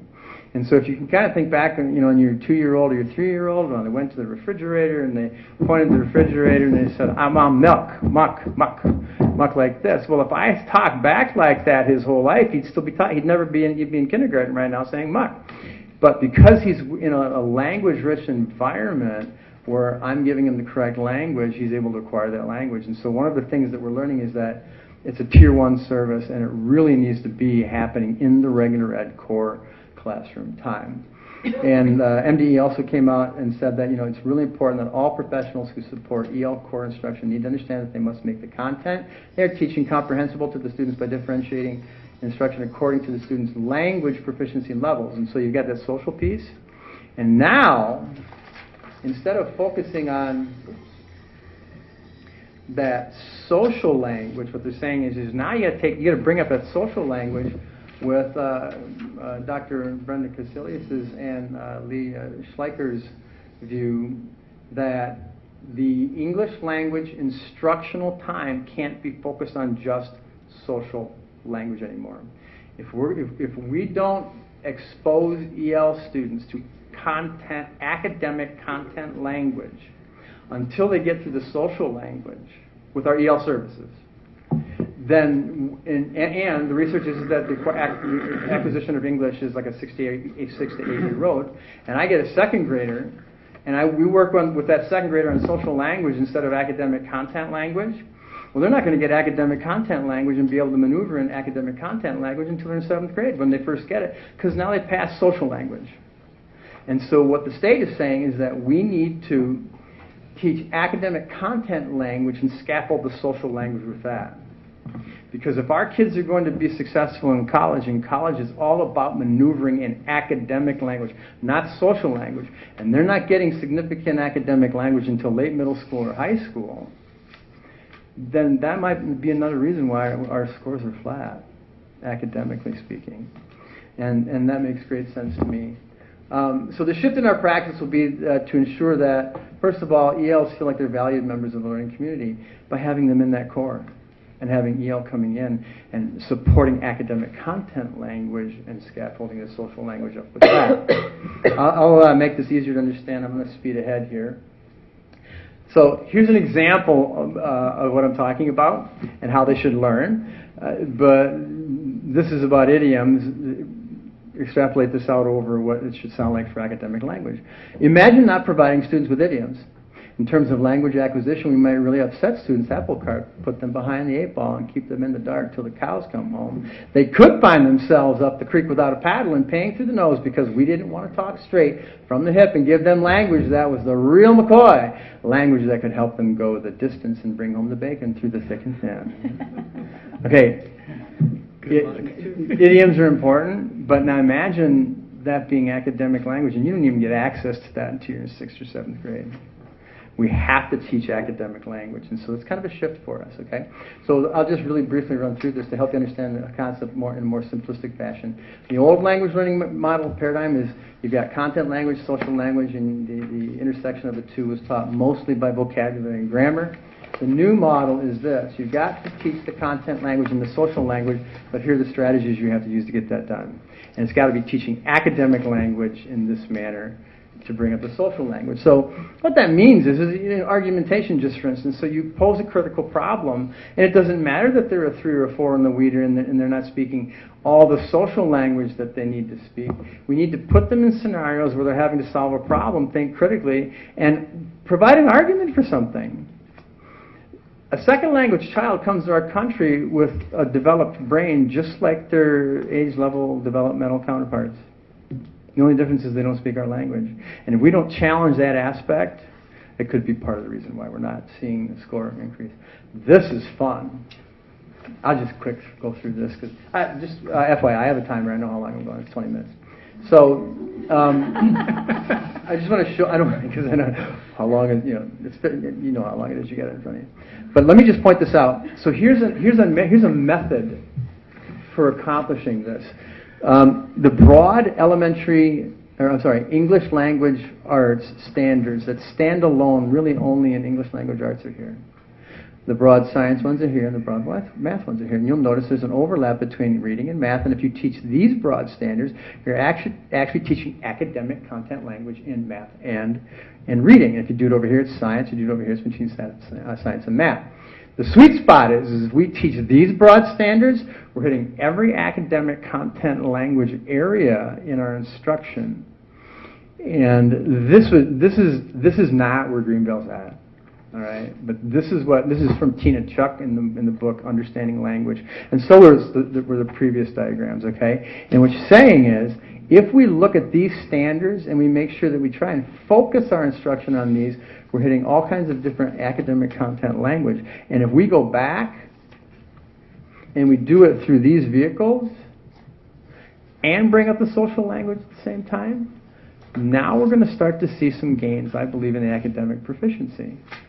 And one of the reasons why we don't have this kind of gain, I believe, in academic language is because we've got an attitude gap. And I'm not just making that up. There's a book called The Attitude Gap. And it's a real and significant piece of work because we don't think that our ELs can speak in academic content language yet until they can speak adequate social language. And it is just simply not true.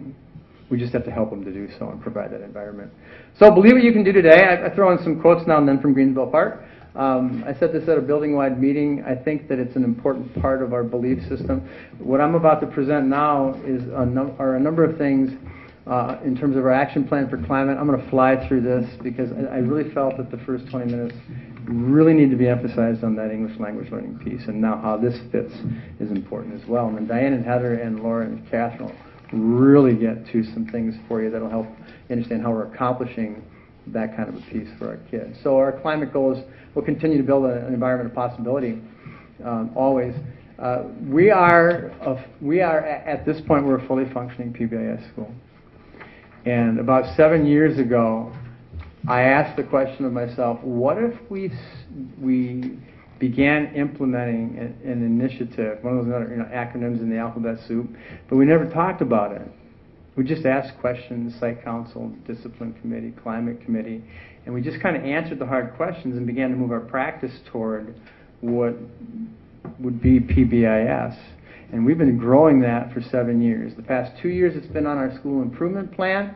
Last year we said we would really look into it. We went to a training, and when we left the training with my group, my climate group, we listened to Bob do the presentation at Southeast Service Cooperative, and my group walked away and said, we're already doing all those things. And we were, because we grew it from the grassroots up.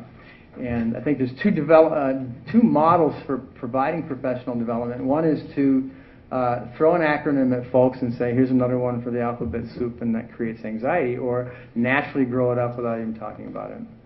And that's what we did. And so the next bunch of slides will essentially show you what the key elements of PBIS are and how we're accomplishing them in the Greenbelt Park. And I'll tell you what the challenges are, and then we'll move on to Heather with math. So one of the elements is communicate positive messages about our beliefs. Set a goal, persevere, succeed is a 7-year run. We are what we repeatedly do. Excellence, therefore, is not an act, it's a habit. That's by Aristotle. We put all of our children's pictures who set goals in our character ed kids in the front hallway on a bulletin board that says that. We're in this together. A gecko is a hard worker, and believe you can do it today. And one of the reasons why this, positive messages about our belief system, is important, because when a kid comes in the building, they have to feel like they're part of something. And I tell kids, at the building-wide meetings, and we talk about this quite a bit, when you walk in the front door, you might be from Chicago, you might have been born in another country, you might come from Medford, but when you walk in the front door, you're a gecko. And that means something. That means you're part of something bigger. And that means you're also a hard worker, and I'll get to that in just a second. All right, so communicate positive messages about our beliefs. So we've got all of our beliefs, set a goal, persevere, succeed. Well, one of the other things that we've done here at Greenville Park is we've taken those positive messages and we've created street signs for our hallways. We're creating those positive messages, and then part of the PBIS concept is when you have areas of the building where you've got particular difficulties and so forth, and you identify those, you need to work on them. Well, to say that we're having trouble over by the music room isn't quite adequate, and so instead of saying we're having trouble by the music room, boys and girls, here are the things we need to do to get better, we'll be saying, on the corner of Belonging Boulevard and Perseverance Alley, we really need to focus during lunchtime on being more prepared after we go to the bathroom to get into the lunchroom. Okay, and so it's just a real simple concept, but another way to communicate positive messages about our beliefs, plus identify areas where we're going to start to target some of our efforts. Same thing here. This is my favorite, Rico Drive. We have a mascot, and it's a gecko, and we had a contest, and I think it was Mrs. Swanson's 5th grade class won, and they got the name Rico the gecko about 5 years ago, and they named him Rico, so you'll see that in a little bit. Universal application of core building-wide expectations, belong, respect, and work. It used to be work, respect, belong. We changed it to belong, respect, and work, because if you don't feel like you belong here, your prefrontal cortex is shut down because you're anxious, and the limbic system's kicked in, and you cannot function at a high level if you don't feel like you belong here. So those are our expectations. They're posted in every classroom. Some universal reinforcement of expectations. I was thinking of Daryl here. Where'd you go? You got it? We're doing something similar. We've been doing this for 7 years, and it stuck with us. We recognize kids being exceptional. In PBIS, it's fulfilling the expectations. We've got being exceptional. And no, I got to go back here because I want you to see what happens here. So when children are caught fulfilling the expectations, they get a copy just like this. They put it in a jar in their classroom. On a Friday, the teacher pulls out 2 names, and they get to come down to the office. Oops. Oh, outstanding. Are you guys principal picked hockey winners for Mrs. Fleechek? So you're telling me that there is $1 in there? Let's go take a look. There's an erase here. Were you guys caught following the expectations? Good for you. Every Friday, kids come down. It's just a thrill to see them there. They feel successful, and it's because they have been successful. Universal application of the core, where we've trained almost everyone in responsive classroom. As new teachers come, we train them. We've got a couple people who are going to retire next year. They haven't had the training, and so we didn't invest the money at this point. But that's part of our core. And then these are all the elements, so you can see them in your packet, and I won't belabor the point, but these are all the elements of what happens in a responsive classroom. Universal application of character education, we've talked about that before. This month our character trait is empathy, and we've created our own posters and definitions, and we've chosen our own character traits. This year we had a CAN program in years past. But we chose the 9 character traits that we felt were more important to our school. It's also a PBIS concept in terms of a universal application of that core, and our character education is part of our core. We also created a position in terms of application of our core in Tier 1, what we're doing here with peer mediation is we've got Katie Arnold, who is one of our parents. She's a trained mediator, and she's using the adaptive transformative co-mediation model with one adult trained overseeing this process, and she has 60 3rd through 5th graders who want to learn how to help other kids mediate their conflicts. and she's training them. And those kids will have opportunities to help other kids mediate their conflicts. We're looking at maybe 1 or 2 days a week right now, so that's part of our Tier 1 core also. Our building-wide meetings are real important ways in which we have a universal positive reinforcement of the core, but we've also got our messages we communicate at our building-wide meetings: set a goal, persevere, succeed. We honor character education, all of the academic, social, emotional, behavioral growth in kids who set goals for themselves.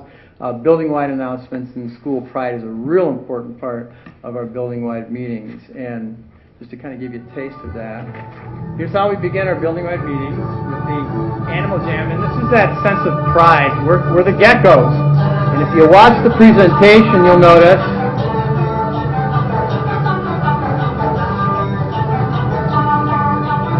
it goes on ad nauseum. But and what I like about it is you'll notice that none of them are the same, yet all of them are the same.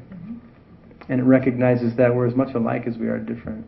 And that's one of our messages. So in this is a typical building-wide meeting and the elements of a building-wide meeting. And I cut it down for you so you get a flavor of how we communicate that sense of pride in the messages.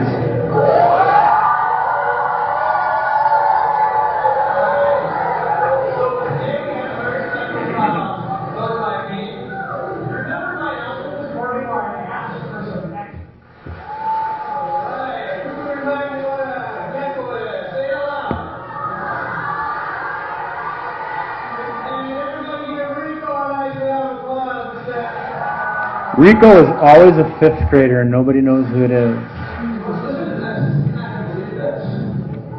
But I was at the middle school, I was in high school the other day, and I saw one of our former geckos, somebody who used to go to school here, but she's in high school now, she's a 9th grader, and you know what she said?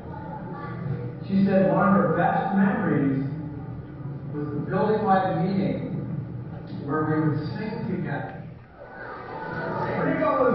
The building-wide meetings replicate a morning meeting for responsive classroom, but it's the building-wide, and we're communicating building-wide messages, a real important part of PBIS.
Roll call is something that we do when our kindergartners come in, but it's also to recognize students, so it's kind of a chant.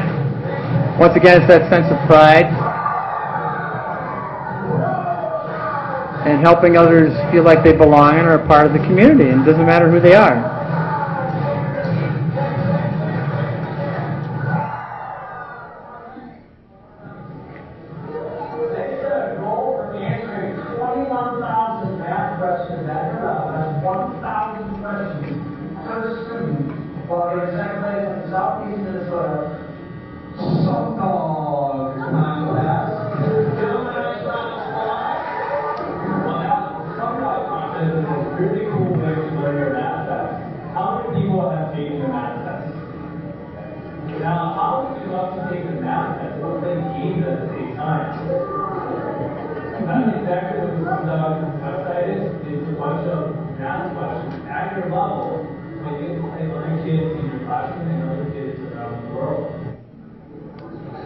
I want to introduce to you some of our latest playground heroes.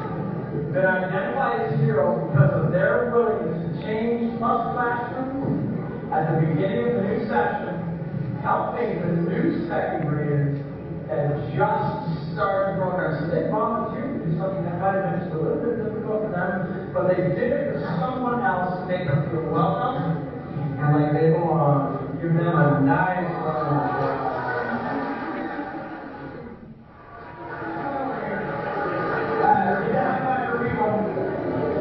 All right.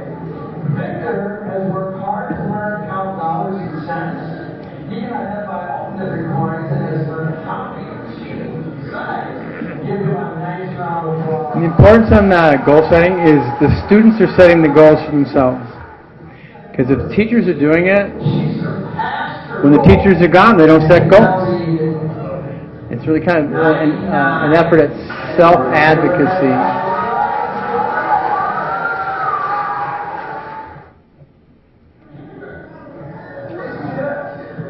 And these are my kindergartners.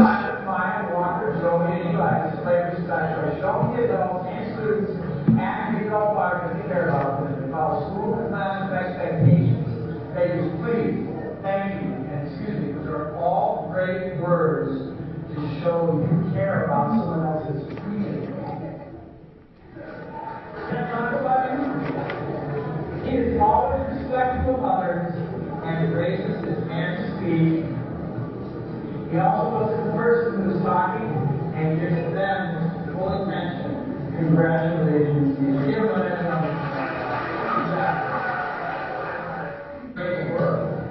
and he is the student who always does sprinkle that helping hand or helpful hand to others. This is interesting. Listen to this. Franklin has the rare trait of being able to know how others are feeling. The teachers write the character trait nominations for the kids. The kids set their own goals. So if they met their goal, because it was their goal, it's a character trait, the teacher nominated them and wrote what you're hearing here. Which makes the practice of these life skills being something that's embedded in our culture. It's not a lesson that you learn in a role play. You apply it in a social context, and that's the difference between a skill streaming group or program and actual character education done well.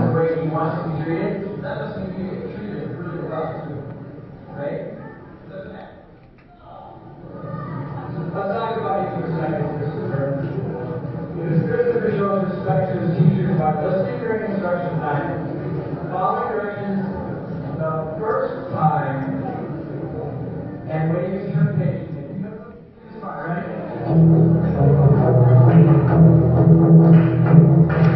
This was the activity we just celebrated respect, and there's usually an activity or a videotape. I decided to sing a song with them this time that we'd sung before.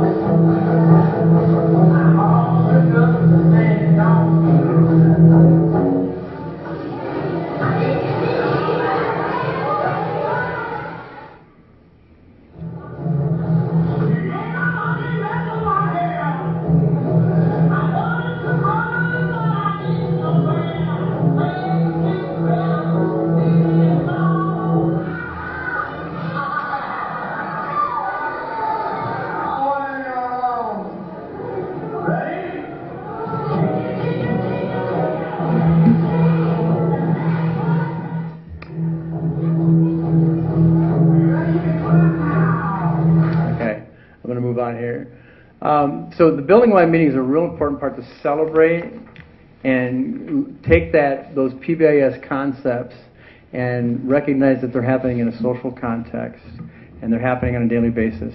Other elements of PBIS are, in order to use Swiss data, Daryl talked about it, and to become a PBIS school, you have to create a class expectations matrix for each area of the building with your expectations and what it would look like and sound like. We're going to post this element here in classrooms. We're going to put a visual on it so kids can see it. And we'll do the same thing for each of those. Another element would be administrative decisions and how they're made. Out-of-school suspension, bus suspension, and so forth, so that we're clear on what the expectations are there. The definitions of the minor events and definitions of the major events. And what you see right here are the elements of our citizenship handbook. We did not create something different than what we're giving parents. And so we've defined those things here so we can move ahead with that. And then possible motivation. Now the reason why they wanted these elements is because that's what's in Swiss data.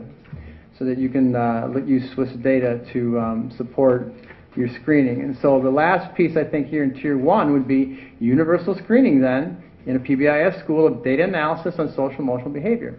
So this is a 2014 report on our minors and our majors, and you can kind of see physical aggression seems to be the highest right here. Physical aggression seems to be the highest here in a major and a minor. This is more of a fix-it and a bottom line. That's our old language, okay? And that's what Swiss data will do, and that's a very important element of PBIS right here. Universal screening. That's what the presenter in Southeast Service Cooperative told us about, and so forth. Progress monitoring of data analysis on a Tier 2 level has to do with our office visit sheet. To become a PBIS school, you have to take what you're going to look at as minor events, major events, and define them. And once again, our committee took these from the Citizenship Handbook, and you can look at that also at your leisure. Our climate goals were met last year. We had a 51% reduction in fix-its, and we had a 36% increase in bottom lines. And here's a Swiss data report to show that. If you're using Swiss data, you have a progress monitoring tool. You can call up anytime, find out how things are going on in your building. You can actually find locations and times. We also created a PBIS advocate in Kelly Edwards. Kelly's sitting right here behind us here. And she's a member of our crisis response team. And I won't read through this because you can. But essentially, her role is to support regular education children who are in crisis. We're seeing an increase in social and emotional and behavior needs right now. Children in special education have a system in place. They've got the resources, EAs and so forth. Our regular ed kids didn't. And this is also a very important part of creating a positive environment, having an advocate to help our regular ed kids. All right, so the quote before we move on to math is that the #1 reason students drop out of high school is that nobody cared. And that's that interpersonal, qualitative thing that you cannot triangulate with data, but it makes great sense to me. So we're going to move on now for the action plan with math, and I'll introduce you to Heather.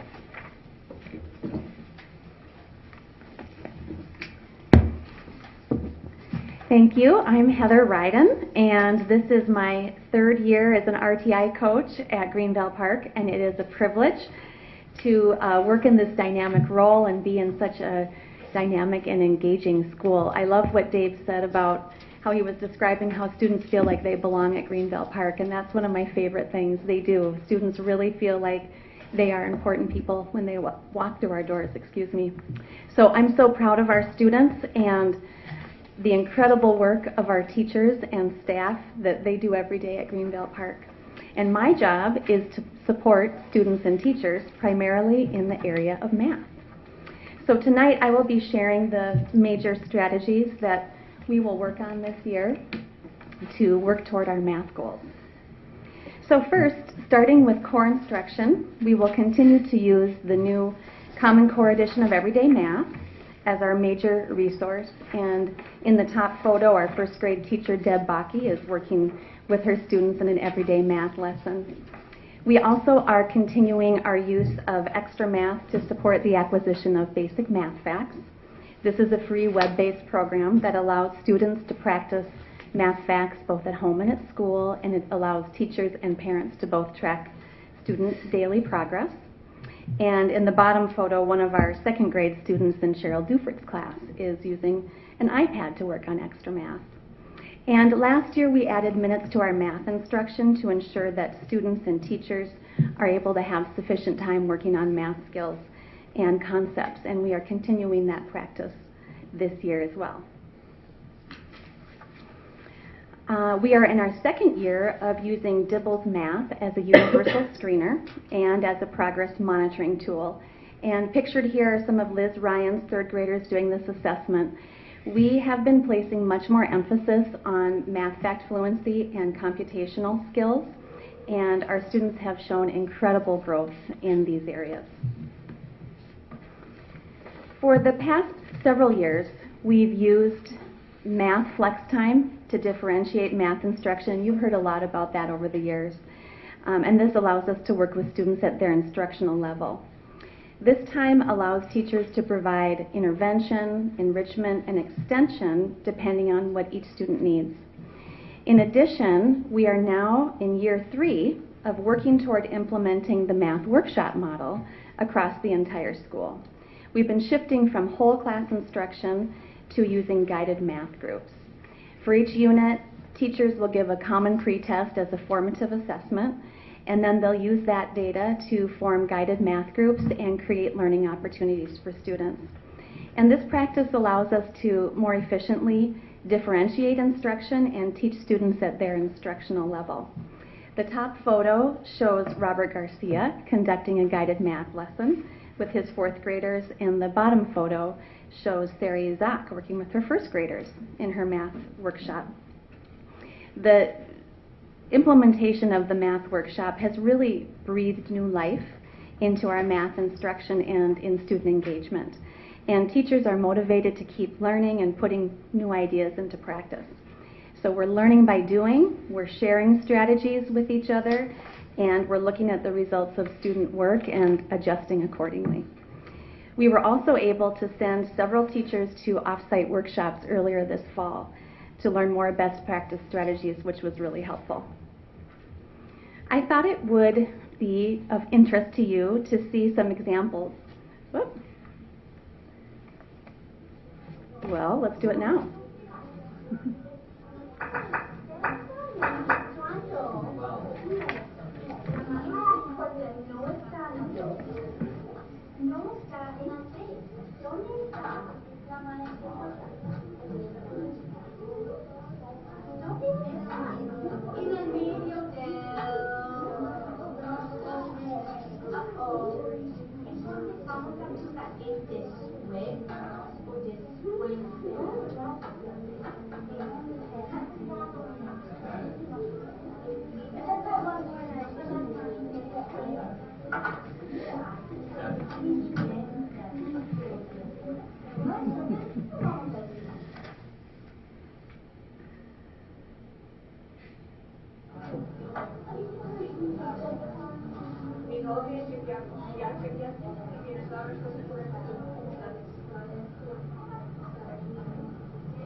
Sorry, I didn't get to properly introduce that, but those were very, very brief clips, but hopefully you were able to see how Danielle Amundsen and Amy Tashney were able to work with small groups of students with similar needs, providing direct instruction and immediate feedback right at the student's level. Meanwhile, the other students are fully engaged in a variety of activities that support their particular needs too. So students meet with the teacher and rotate to these focus stations every day. And our teachers have become really good at providing this kind of differentiation. And you probably also saw that they take full advantage of some of our wonderful volunteers too.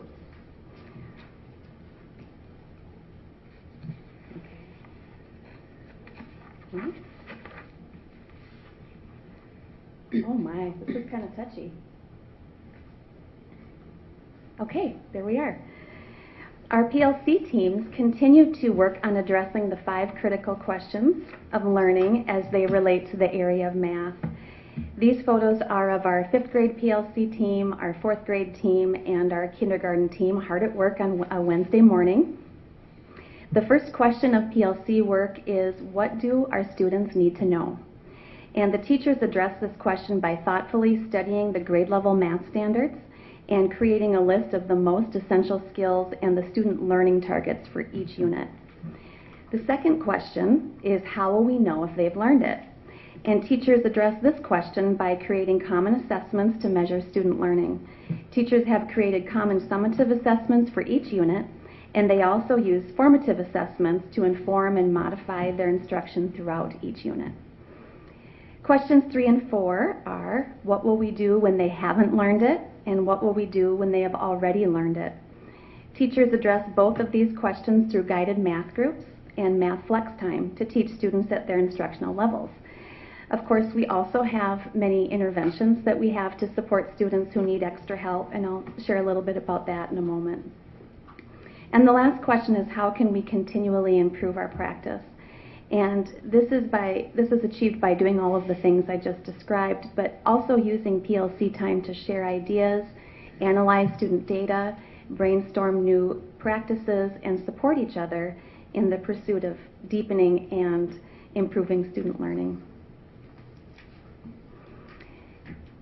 Throughout the year, Diane and I create spreadsheets for each teacher that captures all of the standardized testing data for each student in his or her class. And this provides us with a broad overview of each student at a glance.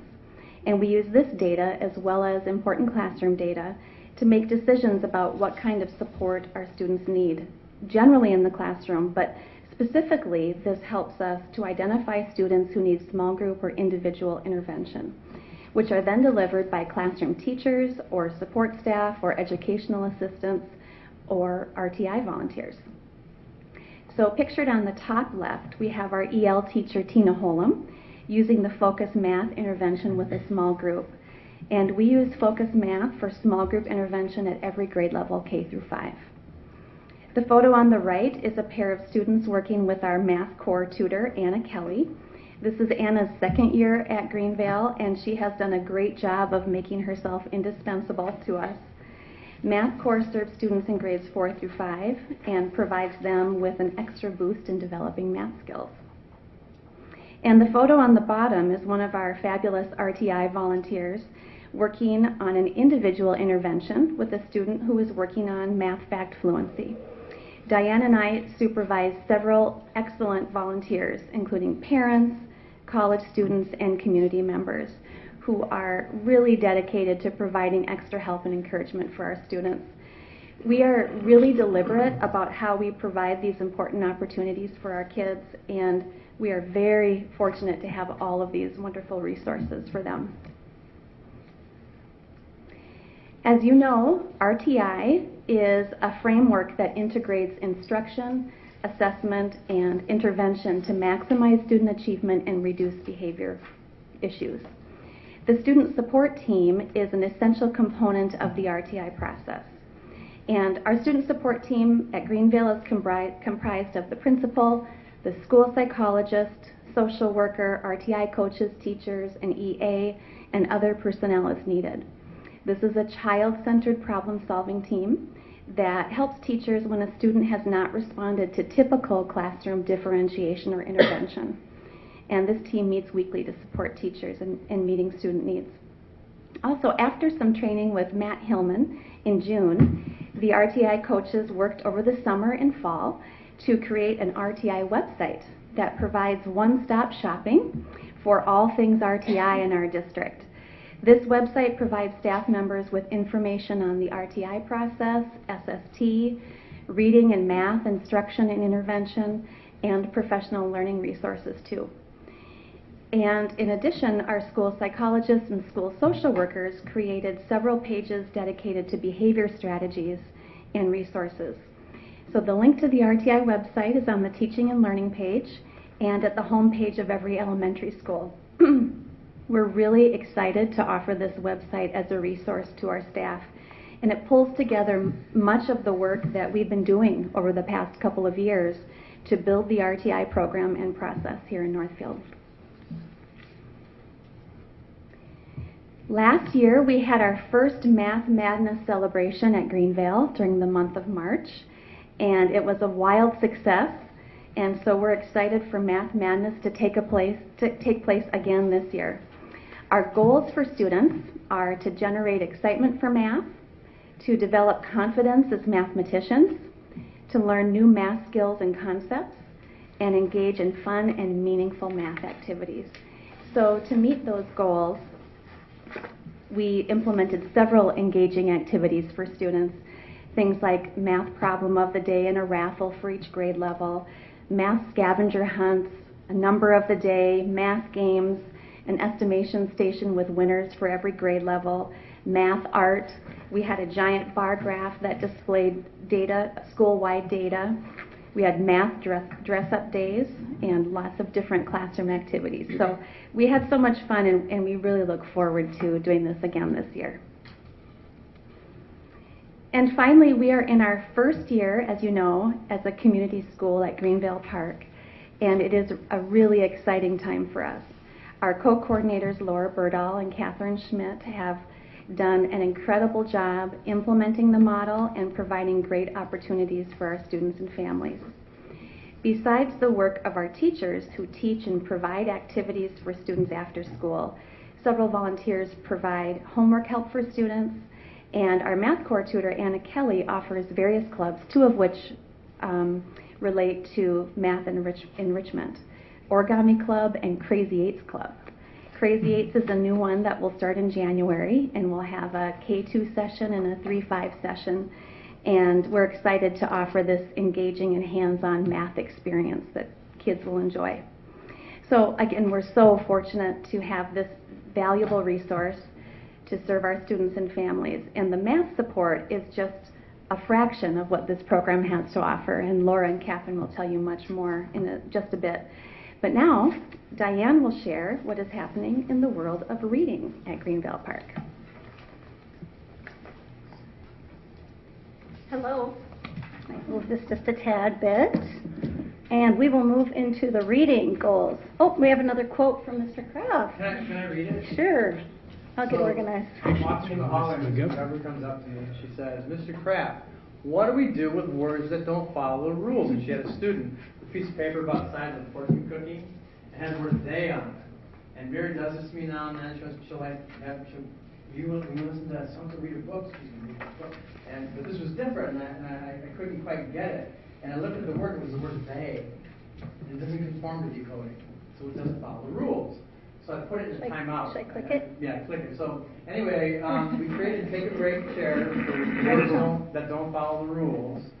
From his responsive classroom training. That's my responsive classroom training, and here are our victims so far. And these are kids are putting words that don't conform or follow rules on this chair now, and I'm eager to see what it looks like by the end of the year. So that was one of my favorite quotes by Mrs. McGovern this year. That is good. They're very excited about their chair.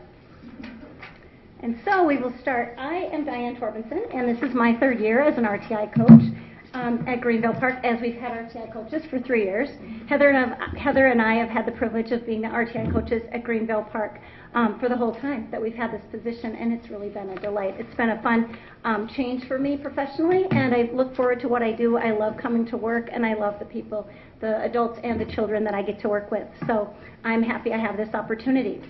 Well, I'm going to share with you, Dave has our goal at the top, accelerate the literacy growth of students performing below grade level as measured by SITE, DIBELS, BAS, which is Benchmark Assessment System, district MAP scores, which is measured of academic progress, and the state MCA scores.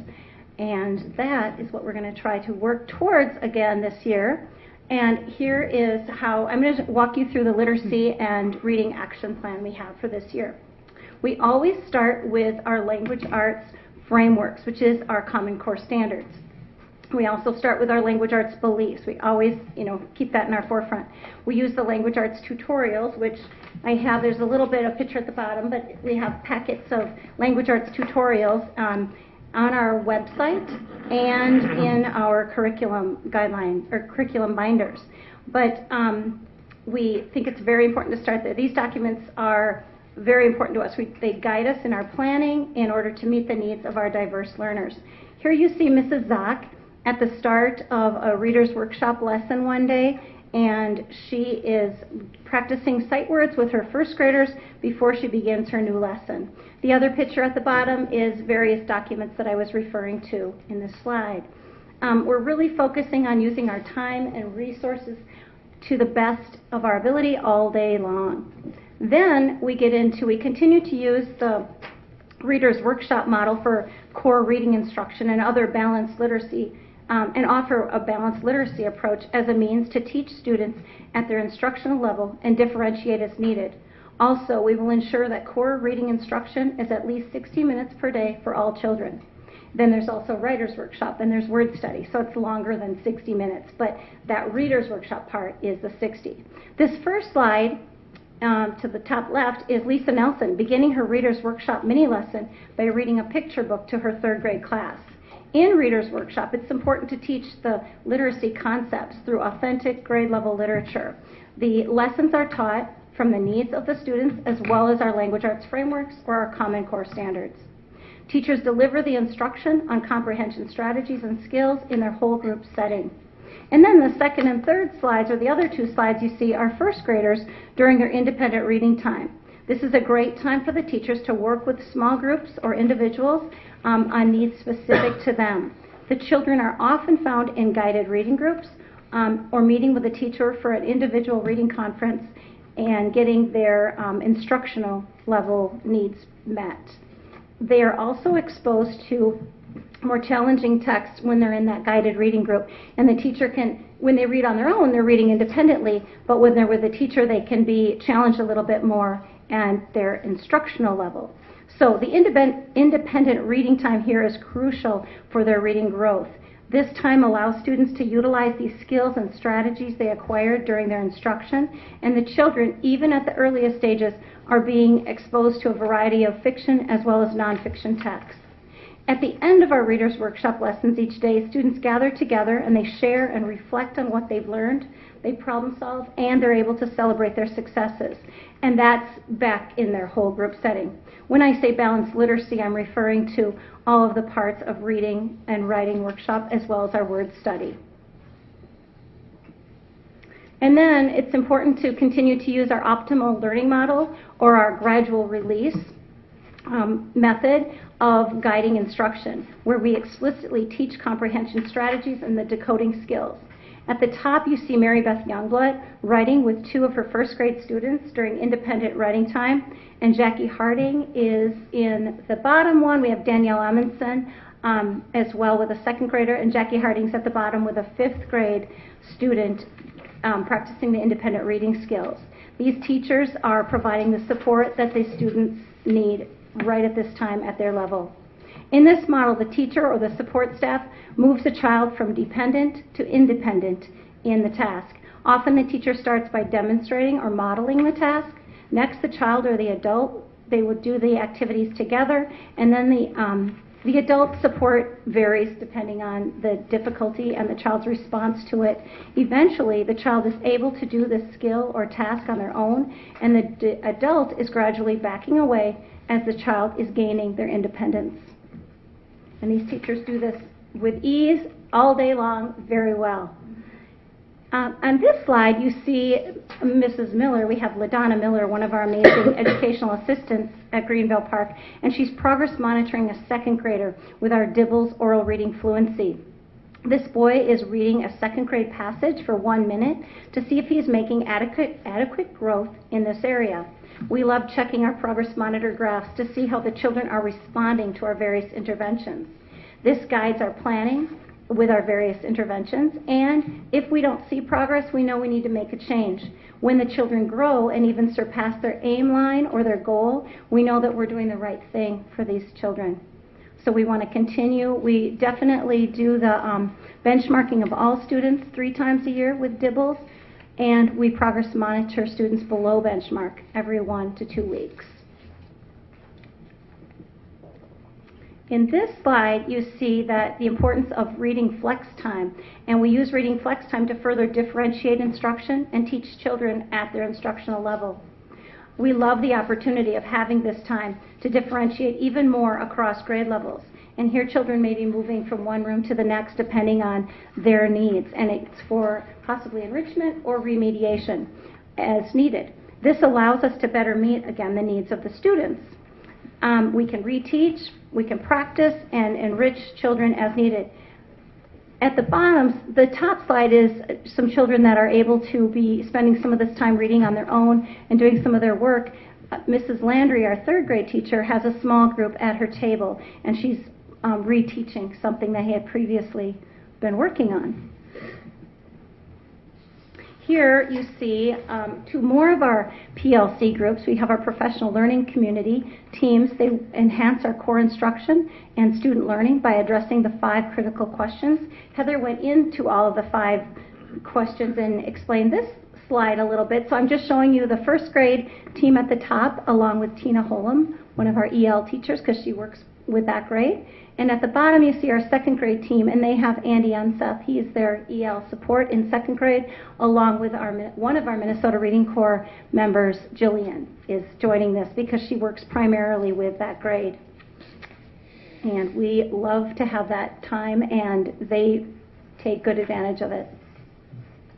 Here, another task that we think is very important is providing the teachers with data, resources, staff development, and support in the area of reading. And Heather was mentioning that we provide them with data, and in reading we have a literacy composite score that we have every child in the school, well, every 1st through 5th grader has all of their data entered in that composite, and it gives us a score, and it tells us who needs more help and who's, we can look at each category or each assessment individually. We can also put them together and just see where the children fall, and then it guides us in who needs help, and then we dig deeper and see specifically the help the children need.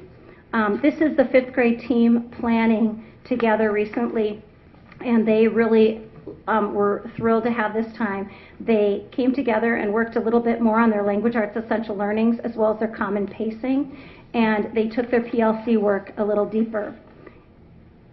The other picture on the graph shows a fluency intervention. This is from our HELPS fluency intervention, and this is where a child was practicing their oral reading fluency, and each day their words read per minute are tracked at the top, and their errors are at the bottom.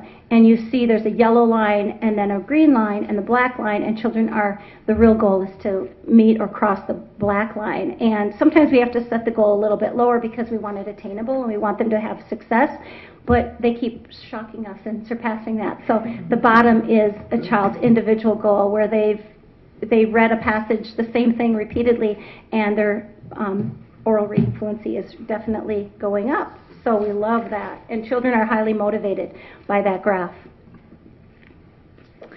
In this slide, we're showing that we implement small group and individual interventions for selected students who are below benchmark. We have a number of small groups as well as individual interventions with our licensed staff, our educational assistants, our Accelerate Northfield volunteers, and our Minnesota Reading Corps members. The picture at the top is one of our RTI volunteers, or Accelerate Northfield volunteers. This is Carol Cole, and she comes in 2 days a week. She's actually doing the HELPS intervention with one of our students, and she has 7 students that she works with each time she comes in, and she does a one-on-one intervention. And then we have in the middle Minnesota Reading Corps member Jillian Mattern, and she's doing the newscaster intervention with a 2nd grader. And at the bottom we have a group of 1st graders as they're on their way to the Title I room, and they're going to work on the LLI, which is the Leveled Literacy Intervention. And all of these children are in the intervention that we see is best meeting their needs, and we progress monitor and make adjustments as we see needed.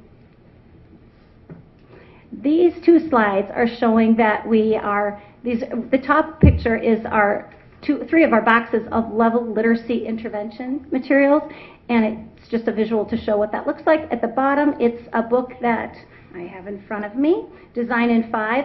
This just shows 2 different opportunities we've had, especially with professional development. And Mary Hansen brought in a trainer on level literacy intervention, which really guided Greenville is using level literacy even more so with Title I and our EL students this year, and Dave was talking about the need for change in our EL. We're thrilled that Mary brought in a trainer named Joyce Gordon. She provided us with 2 days already of staff development, and we have 1 more day coming up in February, where there's, I think, a group of 30 different people across the district, the RTI coaches, principals, Title I staff, EL staff, and a few classroom teachers were able to attend this training in October, and then she will be back in February. But we believe this training is key to the success of this intervention. She comes to us, this woman came to us with a wealth of experience, and she's guiding us in our implementation and our miscue analysis so we can best guide children in their reading instruction. And we all feel we're better teachers because of the work she's doing with us. At the Design in 5 is representing something that the RTI coaches along with Mary were able to attend. We listened to Nicole Weigel come to, she was in Rochester and we went to a full day with her, and she is helping us with common assessments. And she'll be back in June there's 2 days that the teachers are able to work together in June and work on common assessments, and Nicole will guide us on the first day. So we're very excited about that. And then this is a similar picture but a different angle of the RTI and SST process, and it's our team meeting in Dave's office. Heather also went into this one, so I can keep moving, but that is a valuable time for the staff as well as ourselves, and definitely meeting the needs of our students. Here I'm showing a slide of Words Their Way, which we started last year. We will continue using Words Their Way as a means of adding word study for vocabulary, phonics, and spelling at children's instructional level. This is another area we felt was needed a little bit more in our core curriculum. So district-wide, we began using Words Their Way last year to add more word study to our core curriculum. We see this as a big help. Again, children are matched to their exact level based on their spelling inventory test. Children are placed in groups of similar abilities, and they work on their word sorts for 1 to 2 weeks. They have a number of activities involving the sorting, noticing patterns, and just playing around with these words and patterns to understand our language even more. And it does build their capacity in phonics, spelling, vocabulary, and more. Its teachers have found this time and this resource very valuable, and we're happy we have it. The tutorials, in our tutorials, under word study, we do suggest that we want to spend 15 to 20 minutes per day on word study, and this resource has been helpful to get us very consistent in doing that. We also have 2 quotes that I found really helpful in our tutorials in word study. One was by Donald Baer, and the quote is, "The purpose of word study is to examine words in order to reveal consistencies within our written language system and to help students master the recognition, spelling, and meaning of specific words." And the second one I'm loving, it's from Fontes and Pinnell, and they are the authors of, well, they're very big names in literacy. They are the LLI authors, and they are the people that came up with the BASS assessment system. But they say that word recognition and word solving must become rapid and automatic so that children's attention is freed to think about the more complex meaning of the texts that they are reading. So we find that once they're able to decode and figure out all of these parts, they can boost their fluency and therefore their comprehension as well of text. In this slide, I was mentioning the BASS, or the Benchmark Assessment System. We believe that it's important to continue our Fontes and Pinnell Benchmark Assessment System, and we're also using the Pearson Reading Screener, we call it the PRS, as a way to assess children's reading levels to determine deficits. We began using Fontes and Pinnell's BASS materials to determine text levels last year, and this is a way for teachers to determine the students' independent level as well as their instructional reading levels. The PRS system is just a similar but different way that when we only have a small amount of time, we can have even a quick check. But we really like the BASS system because we can dig deeper on children's needs. Here you see Lily Landry, our 3rd grade teacher, using the BASS materials with one of her students, and she's checking the reading level and she's learning about this child's behaviors. This assessment informs her instruction. It guides her in finding just right books for his independent reading to help him, and it also guides her in her guided reading group, knowing what he needs and what group would best match his needs. Then I'm reading with a child based on what his BASS level set and using his LLI reading materials, and he's reading to me just to practice those skills. And at the bottom you see the materials from the BASS resource. And then we move into our library, our media center, which we love. We love having it in the middle of Greenville, and children can access these books all day. We're thrilled that these books are leveled, and it's just a great place. You see a child at the top is searching for a book. At the bottom, it's kids reading their book back in their classroom, and another boy is in the couch in the media center enjoying his book. So we are thrilled to have the media center open all day and leveled and available for children.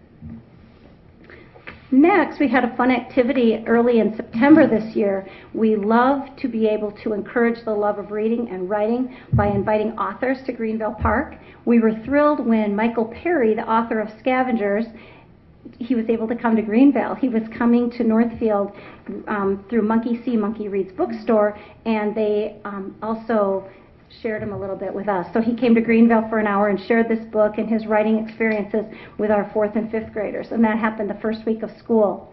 That was very motivating for the children. And we are also celebrating our I Love to Read month. We believe reading and literacy is important all year long, but we are celebrating it even more so in February with I Love to Read activities.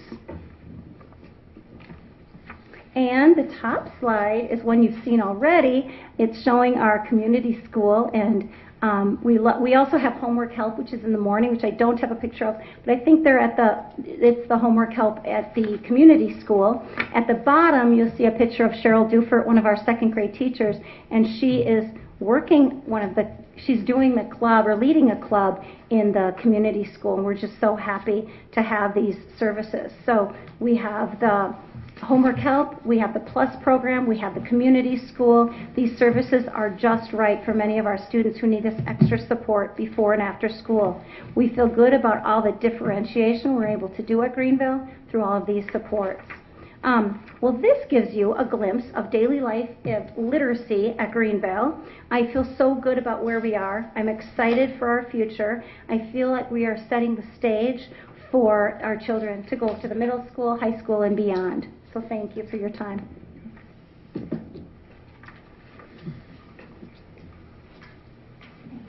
So this piece right here, before we move on to the community school, and the final piece of our presentation, was a quote from Lynn Kreminga, and I thought it was just profound. A disconnected child is a discouraged child. And it reminded me of a quote that I'd read earlier that week about interpersonal relationships and how interpersonal relationships with kids, you really can't be quantified in terms of student achievement, but we can know that authentic, and just by logic and common sense, that authentic and interpersonal relationships will achieve better results than interventions, and they'll increase the likelihood of an intervention succeeding. But you can't get that intervention without this piece, and she spent a lot of time talking about that. And Laura and Catherine will talk a little bit now about how some of our kids who are disconnected are being encouraged by the community school and some of the opportunities that they have now in the community school.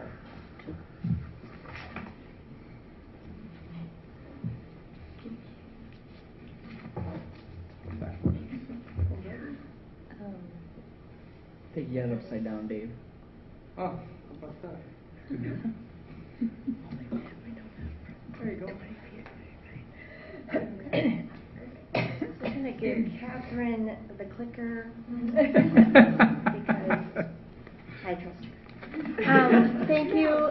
I'm really happy to be here to let you know what's happening at the community school. My name is Laura Birdall, and I'm a coordinator this year for the first time, co-coordinator with Catherine. But I've also been at Greenville Park for the last 7 years. I think I started the same year that Dave started. And so I had many different titles throughout the years. I think a site specialist, the volunteer coordinator, the Connected Kids mentoring supervisor, and now the co-coordinator of the community school. Oh, and parent liaison. So I've been there for many years, and I am really happy and excited with this new position and what we're doing at the community school. And my name is Catherine Schmidt, and I graduated from Carleton in 2012, and then did some a little bit of working and traveling for about a year, and then did a program similar to AmeriCorps, where I went down to the Arizona-Mexico border, specifically to work with an educational organization around immigration issues. And so I wanted that experience right there on the border so that I could come back and connect more with the Latino community, especially here, and also the wider Northfield community. So I'm also excited to work with Laura, especially because she has so many connections right there in the Greenville building, and I'm trying to catch up to her. So we're doing the best that we can. So first of all, just to give a little overview about what the community school concept is. This was derived from conversations among Greenville Park staff and families on how to better serve the needs of the students in this changing community that Dave talked a lot about, with growing low income and English language learning demographics. And it was made possible by a huge grant from the Minnesota Department of Education, the 21st Century Community Learning Grant that supports after school and evening programming. And that actually came after some local community funding from Wings, their Dare to Dream grant, and was later followed by the Rice County SHIP grant for community health. So we're very grateful for a lot of local and statewide support to get some of this programming off the ground, and feel like we have a supplies budget for the first time ever, and it's very exciting. So a community school briefly is both a place and a set of partnerships between the school and other community resources. And schools become centers of the community and are open to everyone. Using public schools as hubs, community schools bring together many partners to offer a range of supports and opportunities to children, youth, families, and communities. So, first piece of what our programming looks like this year. Yeah, so the first piece that I'll talk about is about the PLUS program, which has changed significantly this year. So we still see students who have academic needs. They maybe are English language learners, or perhaps they have social and emotional needs that they get extra support for during the community school. But the after school time, Monday through Thursday, from about 3:15 to 4:45, is called the PLUS program. And the difference this year is that we added a lot of flexibility.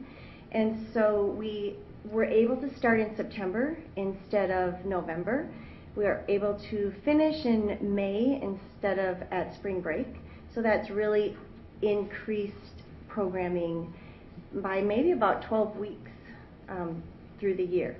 And it also has given us the flexibility in, because we have these like 6 to 7 week sections, we can have teachers who can decide that they would like to work in the fall and in the spring, but in the winter, you know, they find that they have family obligations and they're not able to, so that's given them flexibility to choose when they want to participate. And plus, we have now had 9 teachers from Greenville Park who have been serving as teachers at the PLUS program, and they've been doing a lot of different opportunities. You saw a picture of Cheryl Duford. She was teaching American Sign Language because that's one of her passions.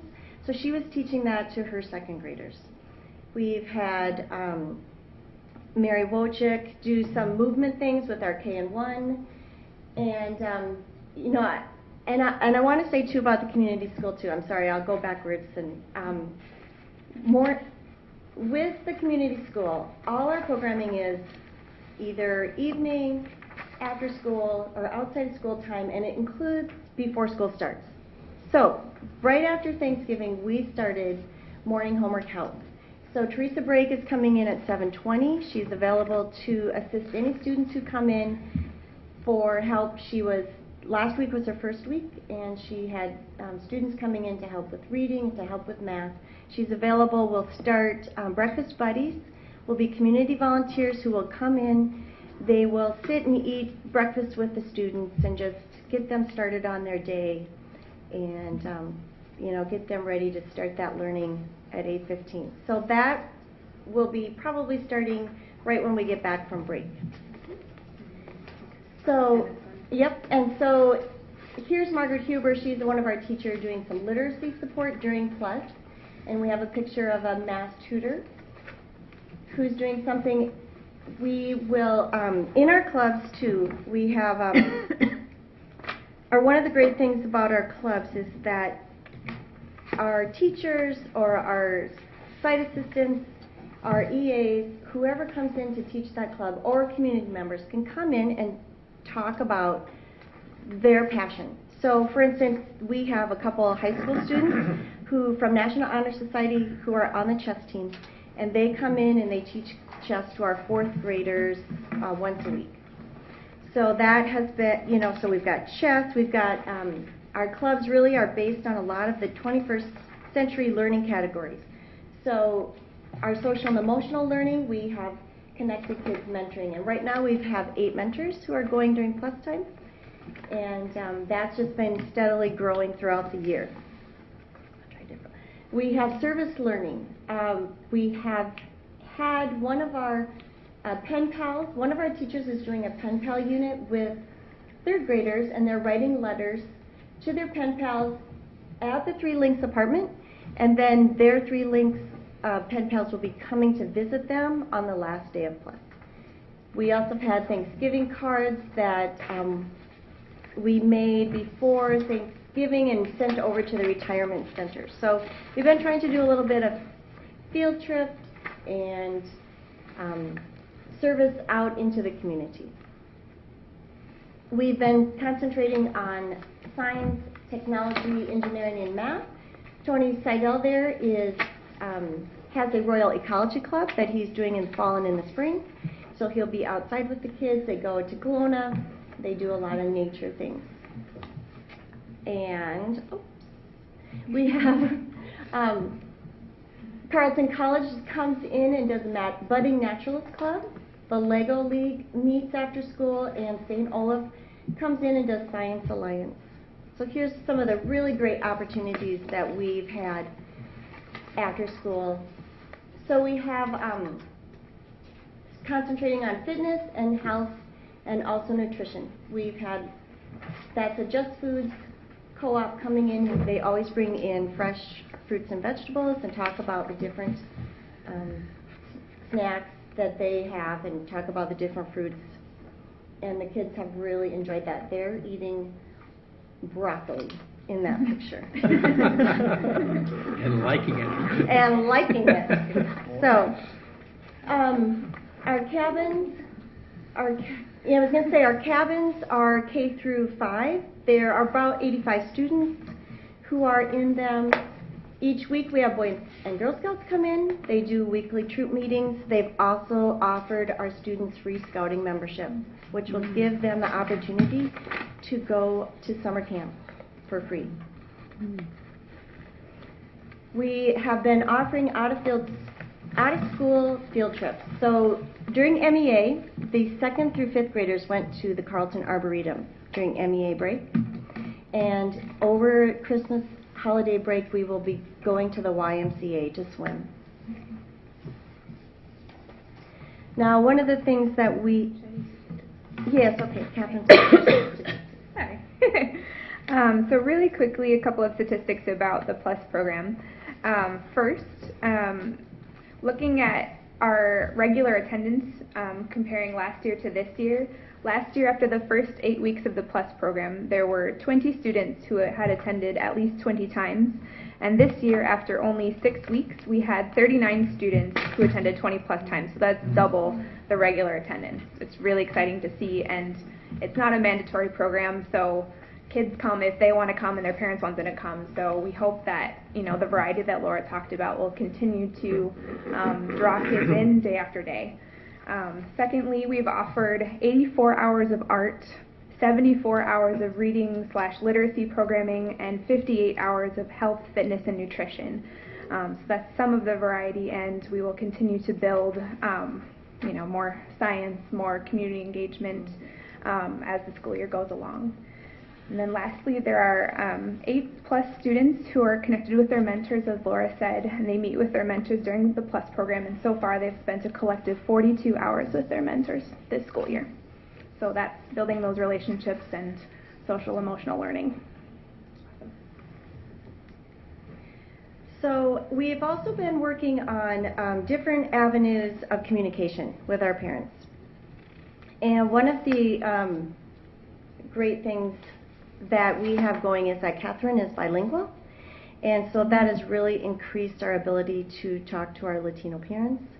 If we have things going on at Plus, she can give them a call and let them know what's happening. She is also doing all of our translating for any of the things that we send out home. We are trying to do, we have our own community school webpage, which we'll show you in a second. It has a Google Calendar. We do audio and email skylarts in both Spanish and English. We have weekly postcards that we send home, and I can show you what those look like. And you must like us on Facebook. So we have a really great Facebook page. And so here's our community school web page. And then down below, and I think if you go to the next one, is what the Google Calendar looks like. So parents can go to that, they can click on that date, they can see what's happening that night. And then that's what our Facebook page looks like. So please like it. Catherine has done a really great job of including photos every single day of things that we do in the evening and after school. So it has some really great pictures of what the kids are doing. There we go. Oh yeah. This is Oh, yep, and this is what our postcards look like. Sort of. Kind of. I had to manipulate it to get it on the slide. Yeah, it doesn't exactly look like that, but so we send those home every Friday so that the parents can see what's happening the next week. And we make sure that there's English on one side and Spanish on the other, so people can choose what language they feel more comfortable reading in. Okay, so one of the other things, the family school connection piece. Besides trying to get information and communication to parents, we invite parents to come to the building-wide meetings if their child's receiving some type of recognition that month. So a Character Kid Award, a Gecko Goal Getter, we have Hero Awards, and also classrooms will have Gecko Goal Getter Awards. And you saw Mr. Garcia there, who his class had gotten a Goal Getter Award for 21,000 math questions that their students did. And so here's pictures. And so parents come and the kids are there, and because of, we've done building-wide meetings before, but one of the great things this year is that now, because we're in charge of Plus, we have included Plus in the building-wide meetings. So every month kids are recognized from Plus in the building-wide meeting, and that's new this year. And yes, it is very exciting. If you get a chance to come to a building-wide meeting, it's fun. It's very fun, and they are always excited to be sitting up front. And when I go to take pictures of them, because I'm the photographer for the certificates, I'm like a celebrity because I got the camera and I'm taking their picture, and they want to tell me what they did, or they want to know what's going to happen. It's just very exciting for them. Mm-hmm. And one of the things that we'll be working on with our youth board that we just started with the Plus program, we're working with 4th and 5th graders on eventually we're going to be building some leadership skills and eventually incorporating more of their input into how they want to make the program better. And one of their focus group topics will be what kinds of awards they want to be specifically for Plus students to happen at the building-wide meeting. So furthering that connection between the after-school programs into what's happening during the school day and inviting those families in to see that recognition. Okay. Then the other piece of our programming that this is completely brand new this year is some evening programming for students and families. So this, as opposed to the Plus program, which is targeted towards students that need that extra academic support, these activities are open to all Greenville Park students and families. And so there are some things that are geared specifically towards students, some for whole families, and some for adults So hopefully when people come on a Tuesday or Thursday evening from the hours of 5:30 to 8 p.m., they can find something that fits their interest, so kids can go one direction and adults can find something they'd like to do, or they can do a family activity together. So you can see these activities here. We have regularly scheduled homework help for K through 12, so students can bring their older siblings. We also connect with the middle school and high school torch programs so that they know that that academic support is available to them. Open gym is the other consistent activity for students especially. So we had a few middle schoolers that were practicing their basketball skills, and elementary students that were getting involved with hula hoops and some group games. And one night when we had our open house, Principal Kraft led kickball in the gym and got a whole bunch of kids involved and running around and active. So we like to see. And another consistent offering is Health Finders Pura Vida class, which is an exercise kind of variety class that happens every Tuesday, Thursday night as well. And then Art Club has been very consistent as well on Tuesday, Thursday nights. A lot of students will bring their parents too, and they'll all work on art projects together. It's pretty amazing actually what they turn out in such a short amount of time. And one parent came to Art Club for the first time last week and said, I'm going to talk to other parents about this. Why are they not bringing their kids to free art club at night? And as I mentioned, homework help available for all students K through 12. Below, we see a group of high schoolers doing some ACT prep. On top, we have one of our college tutors working with one of our second graders, third graders? Third graders. Third graders, yep. Okay. And then, so we had a couple very large past events. They occurred in October. One was called Lights On After School, which we did with we did it with the Key, and the middle school community center also had their Lights On After School event. We probably had around 200 people who came that night. We had Booker who showed up. Kids could go to Booker. They could play kickball with Mr. Kraft. They could go to the art club and they did leaf printing that night, and we had some other great things going on. But snacks, I think, from Just Food Co-op, a lot of things going on. So that was kind of a very big kickoff event where 200 people came. Then the following, was it the following week? Thursday. The very following week, we had Day of the Dead celebration, and the Aztec dancers came.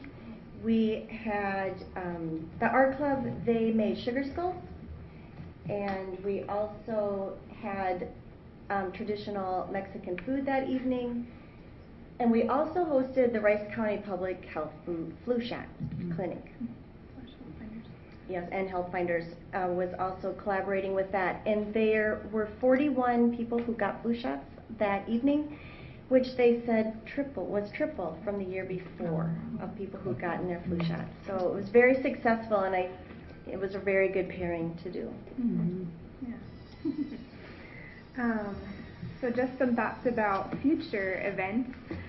We'll continue building more regular programming throughout the year, more parent education sessions, more adult fitness and nutrition, some mental health programming coming up.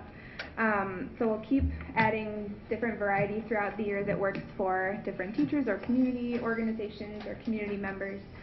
We have a couple exciting events coming up in January that we're looking to kick off. Backtracking to tomorrow night. Tomorrow night is the winter concert, which we will add a couple things in addition to that special evening, including snacks with Mr. Kraft right before, so parents can have some time with him over hot cider and brownies, I think is the rumor. And then that's as their students are getting ready to perform in the concert. Also, from the entire time of 5:30 to 8 p.m., parents can bring their kids. They're maybe already dressed up. Any families are welcome to come take a family winter photo for free against a nice winter backdrop by the art teacher and the choir teacher. And then we will give everybody a free 5x7 print and also a link if they want to purchase more photos. And what else is happening tomorrow night? They're going to be making crafts in the art room. Will be where you can come in and make something for someone to at Christmas time. Mm-hmm. Yeah. So some nice things in addition to the winter concert tomorrow night, and that will be, a different audience to what we have seen at the evening programming before. So we hope that that will draw more people into the school, and we'll see, different attendance and hopefully some sticks in the future too. So a couple events coming up in January. That first week will be Thursday the 8th. We'll have a health fair where we're bringing in different community organizations and resources to have available so people know what's out there, get some tips on staying healthy for the new year, and have some activities available for parents and children alike. Some games going on in the gym so parents can get the resources that they need, and have hopefully again a wide variety of offerings there. So that's in the works. We're also hosting the Northfield Human Rights Commission's Martin Luther King Day event this year. So they're working on organizing that, and we're helping collaborate to make that happen, as well as the end of January, looking ahead to February's I Love to Read month. They're having a community literacy educator come in and read some stories to children, but also demonstrate some techniques for parents to learn how to think about different strategies on how to read to their kids. So they're looking at, starting with just the pictures and asking questions. So before you even get to the actual text, what can you draw out from that story? So that's very exciting that will be happening, and thanks to the partnership with Wings again. So another thing we're hoping to start in January is a community school evening meal. This has taken a lot of deliberation and logistical planning and everything, but we've narrowed it down to having community school meals by grade level, so that the grade levels can connect those families, and especially teachers can bring their families and have that sense of collaboration, and hopefully, the students know each other from class, but their parents might not know each other. So to have that a little bit more of a small group feel, to go through the rest of the school year by having some meals like that, and hopefully they could have some events tailored towards, or activities tailored towards their grade level during those meal nights. We know that everybody likes to connect over food, so we're working on making that happen. And just looking at how we're tracking everybody who's coming through our doors, either after school or evening. We've got several different systems that we're working with, trying to track students and parents and other community members who are coming to our evening programming and special events, so that we know who's walking through our doors, who we're providing these services and resources to, and who we might need to do more outreach to in the future. And just finally, thank you to our community partners such as Community Services, Health Finders, Growing Up Healthy, college clubs, and civic engagement from St. Olaf and Carleton, just to name a few. We're definitely adding more as the school year goes along, and as we continue to work with the grants and the resources that we have, so that we can offer more varied programming and ways for students and families to connect more to Greenvale. I think we have a couple more slides. Let's see what they are. There we go. So again, this is from the Aztec Dance / Flu Shot Clinic night that Laura mentioned. So the top left, brother and sister are showing off their sugar skulls that they made for the Day of the Dead tradition. And on the bottom right, some tamales and sweetbreads. And Not smiling so much in the flu shot, though. Yeah, we didn't want to take pictures of that. So again, we have some activities we're looking forward to. We'll have regular programming continue on Tuesday, Thursday evenings, and look ahead to some special events as well. So, one thing I would like to just add about our community partners is one of the really exciting things that has occurred through this is that every time we make a call or contact a different community organization about what we're doing and would they like to be involved, every single community organization, hands down, had said yes. How can we get involved? And that's just been very exciting and gratifying to have so much community support right from the beginning. So thank you. Okay, thanks, everybody. So if I may, I noticed that professional development and the Toastmasters training we had paid off tonight. I think do we have the record? You have you blew past the record about 30 minutes ago. Okay. So I'll just finish by saying, at Greenbelt Park, I think about a quote from a principal in Harlem when they beat the odds: 90% poverty, 90% students of color, 90% proficiency on the state tests. And they asked the principal, to what do you owe your success? And the principal said, we do character education. And not to blow our own whistle about us doing character education, but what he was saying was that achievement doesn't occur by triangulating data alone. Achievement occurs only when we water the seedbed of grace and humility and empathy and forgiveness and love and belonging, create a sense of community connectedness, and triangulate data. But you can't leave all those other things out, because the single most significant factor that determines success as an adult is the child's self-respect and self-esteem. And we get there by not being mediocre, because mediocrity doesn't change the world. What changes the world are people who are willing to take a risk and fail. And that's what children need. They need to have the life skills and the academic skills, and those are our two focuses at Greenville Park. The community school is a great example. PBIS is a great example. The framework that Diane and Heather presented for our academics, and you tie all that together, and I think we've got a quality program. Questions? Oh, Ann? This is more of a comment that I think I just wanted to say. In your presentation about the new language learning paradigm, I'm really excited about that, because with the bilingualism going on in Greenville Park, this looks like a really good plan for the Latino students and all the students, and I'll be excited to hear more about that. Yeah, it really increases engagement in the academic learning. Yeah, those strategies will help. Yeah. That looks great. Others? John?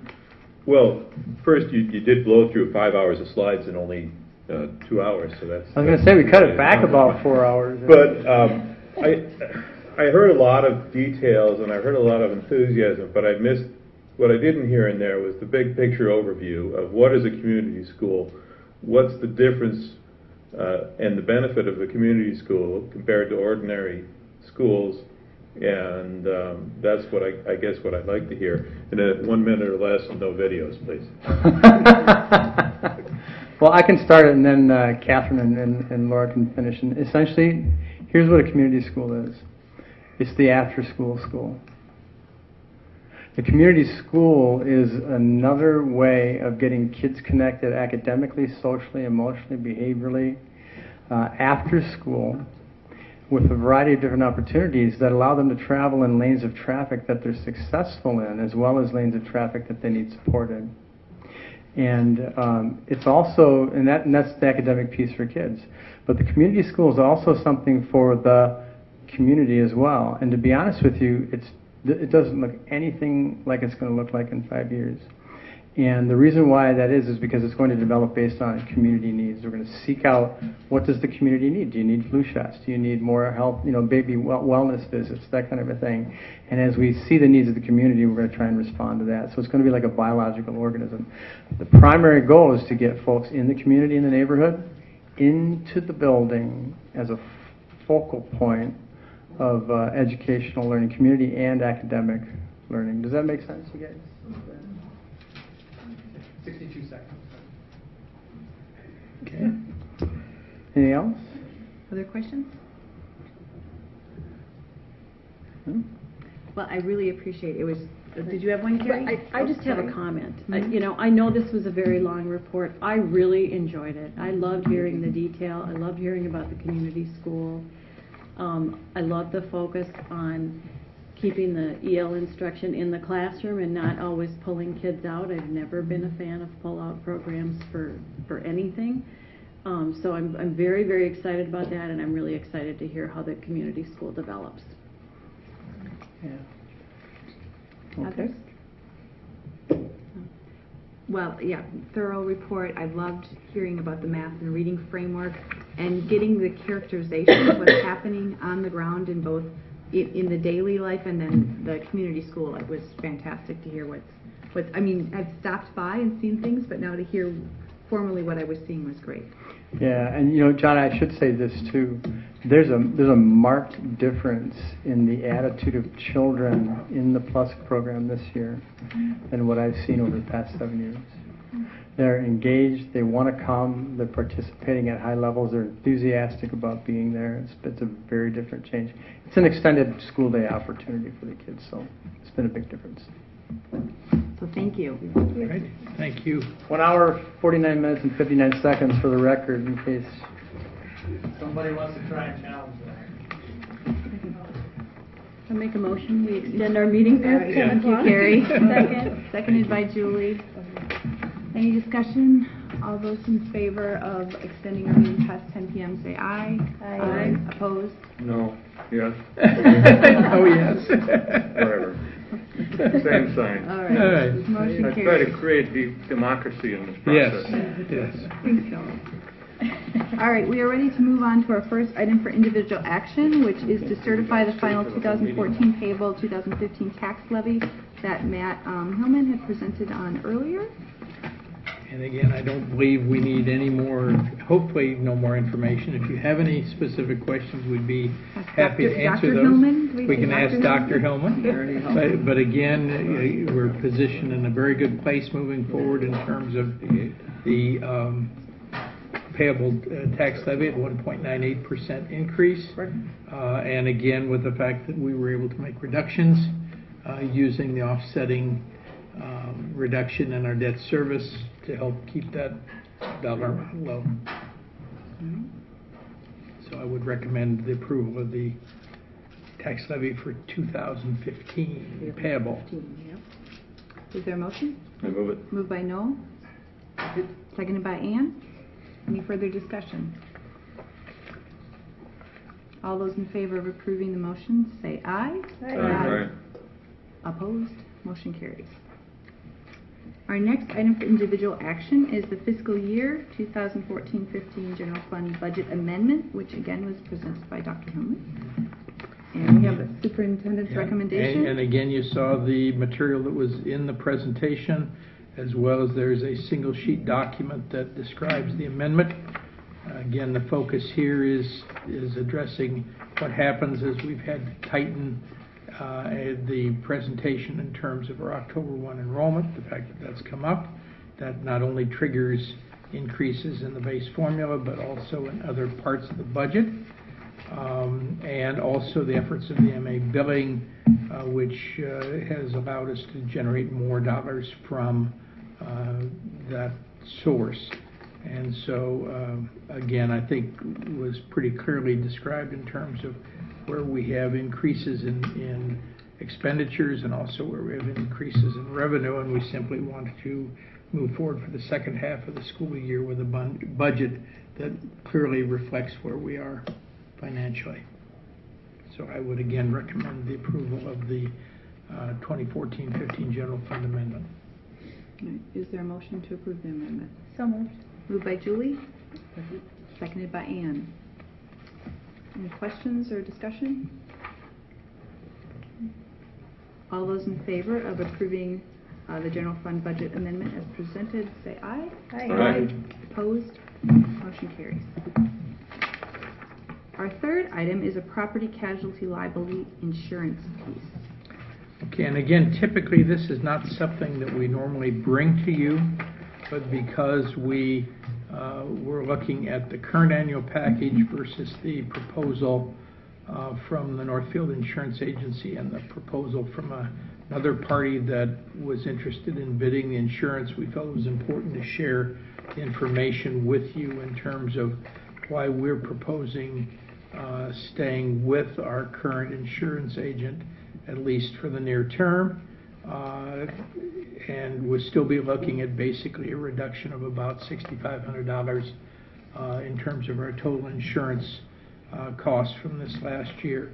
Again, the focus is, I think, as we look forward, the missed proposal, while I think it looks advantageous in terms of being able to provide some additional dollar savings, is at this point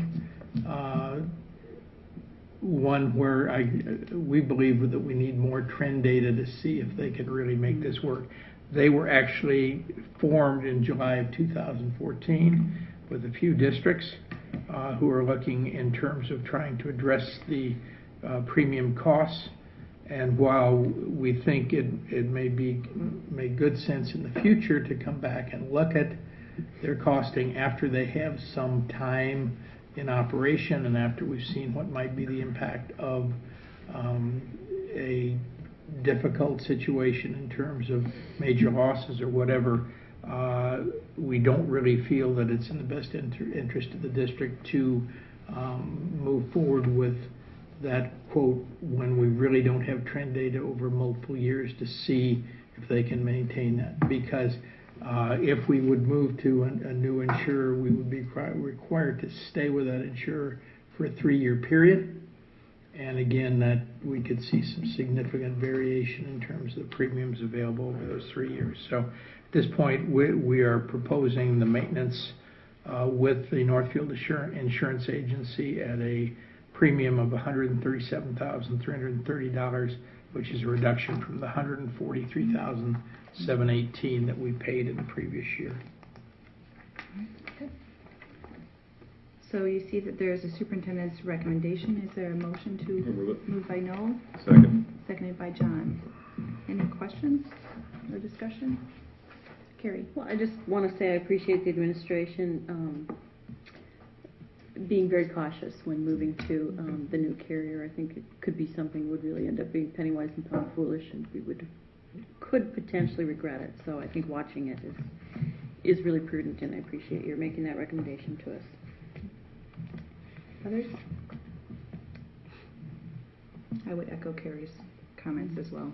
I feel like it's the right thing to do too. So we have a motion and a second on the table. All those in favor of approving accepting the proposal from Northfield Insurance Agency as the school district's property, casualty, and liability insurance carrier, say aye. Aye. Aye. Opposed? Motion carries. On to the consent grouping, and I'll remind board members that we have a few additional personnel items added in the table file. Is there anything anyone wishes to pull from the consent grouping? Is there a motion to approve the consent grouping? So moved. Moved by John. Second. Seconded by Carrie. All those in favor of approving the consent grouping say aye. Aye. Aye. Opposed? Motion carries. The consent grouping is approved. We have one item for information, the enrollment report. Again, how do we say in more ways fat? Stable. Flat, stable, consistent, unchanging over a decade. And you'll see that the numbers between the beginning of the year and now, there's only a slight variation in terms of those numbers, and those are typical as we move toward the end of any semester, where we do see oftentimes some reduction in numbers of secondary as kids are making decisions about early graduation. Do I move to the ALC? Do I look at other options? And so nothing at all out of the ordinary as we go forward. Future meetings. We are on to the new year, Monday, January 12th, and I will remind board members that that is an organizational meeting followed by the regular school board meeting, and then the 26th of January. So with that, I would look for a motion for adjournment. So moved. Oh. Who said first? No, second. Oh, John made the motion. Yeah. All right, John? John makes his last official motion. All those in favor of adjourning the meeting say aye. Aye. Opposed? Meeting is adjourned.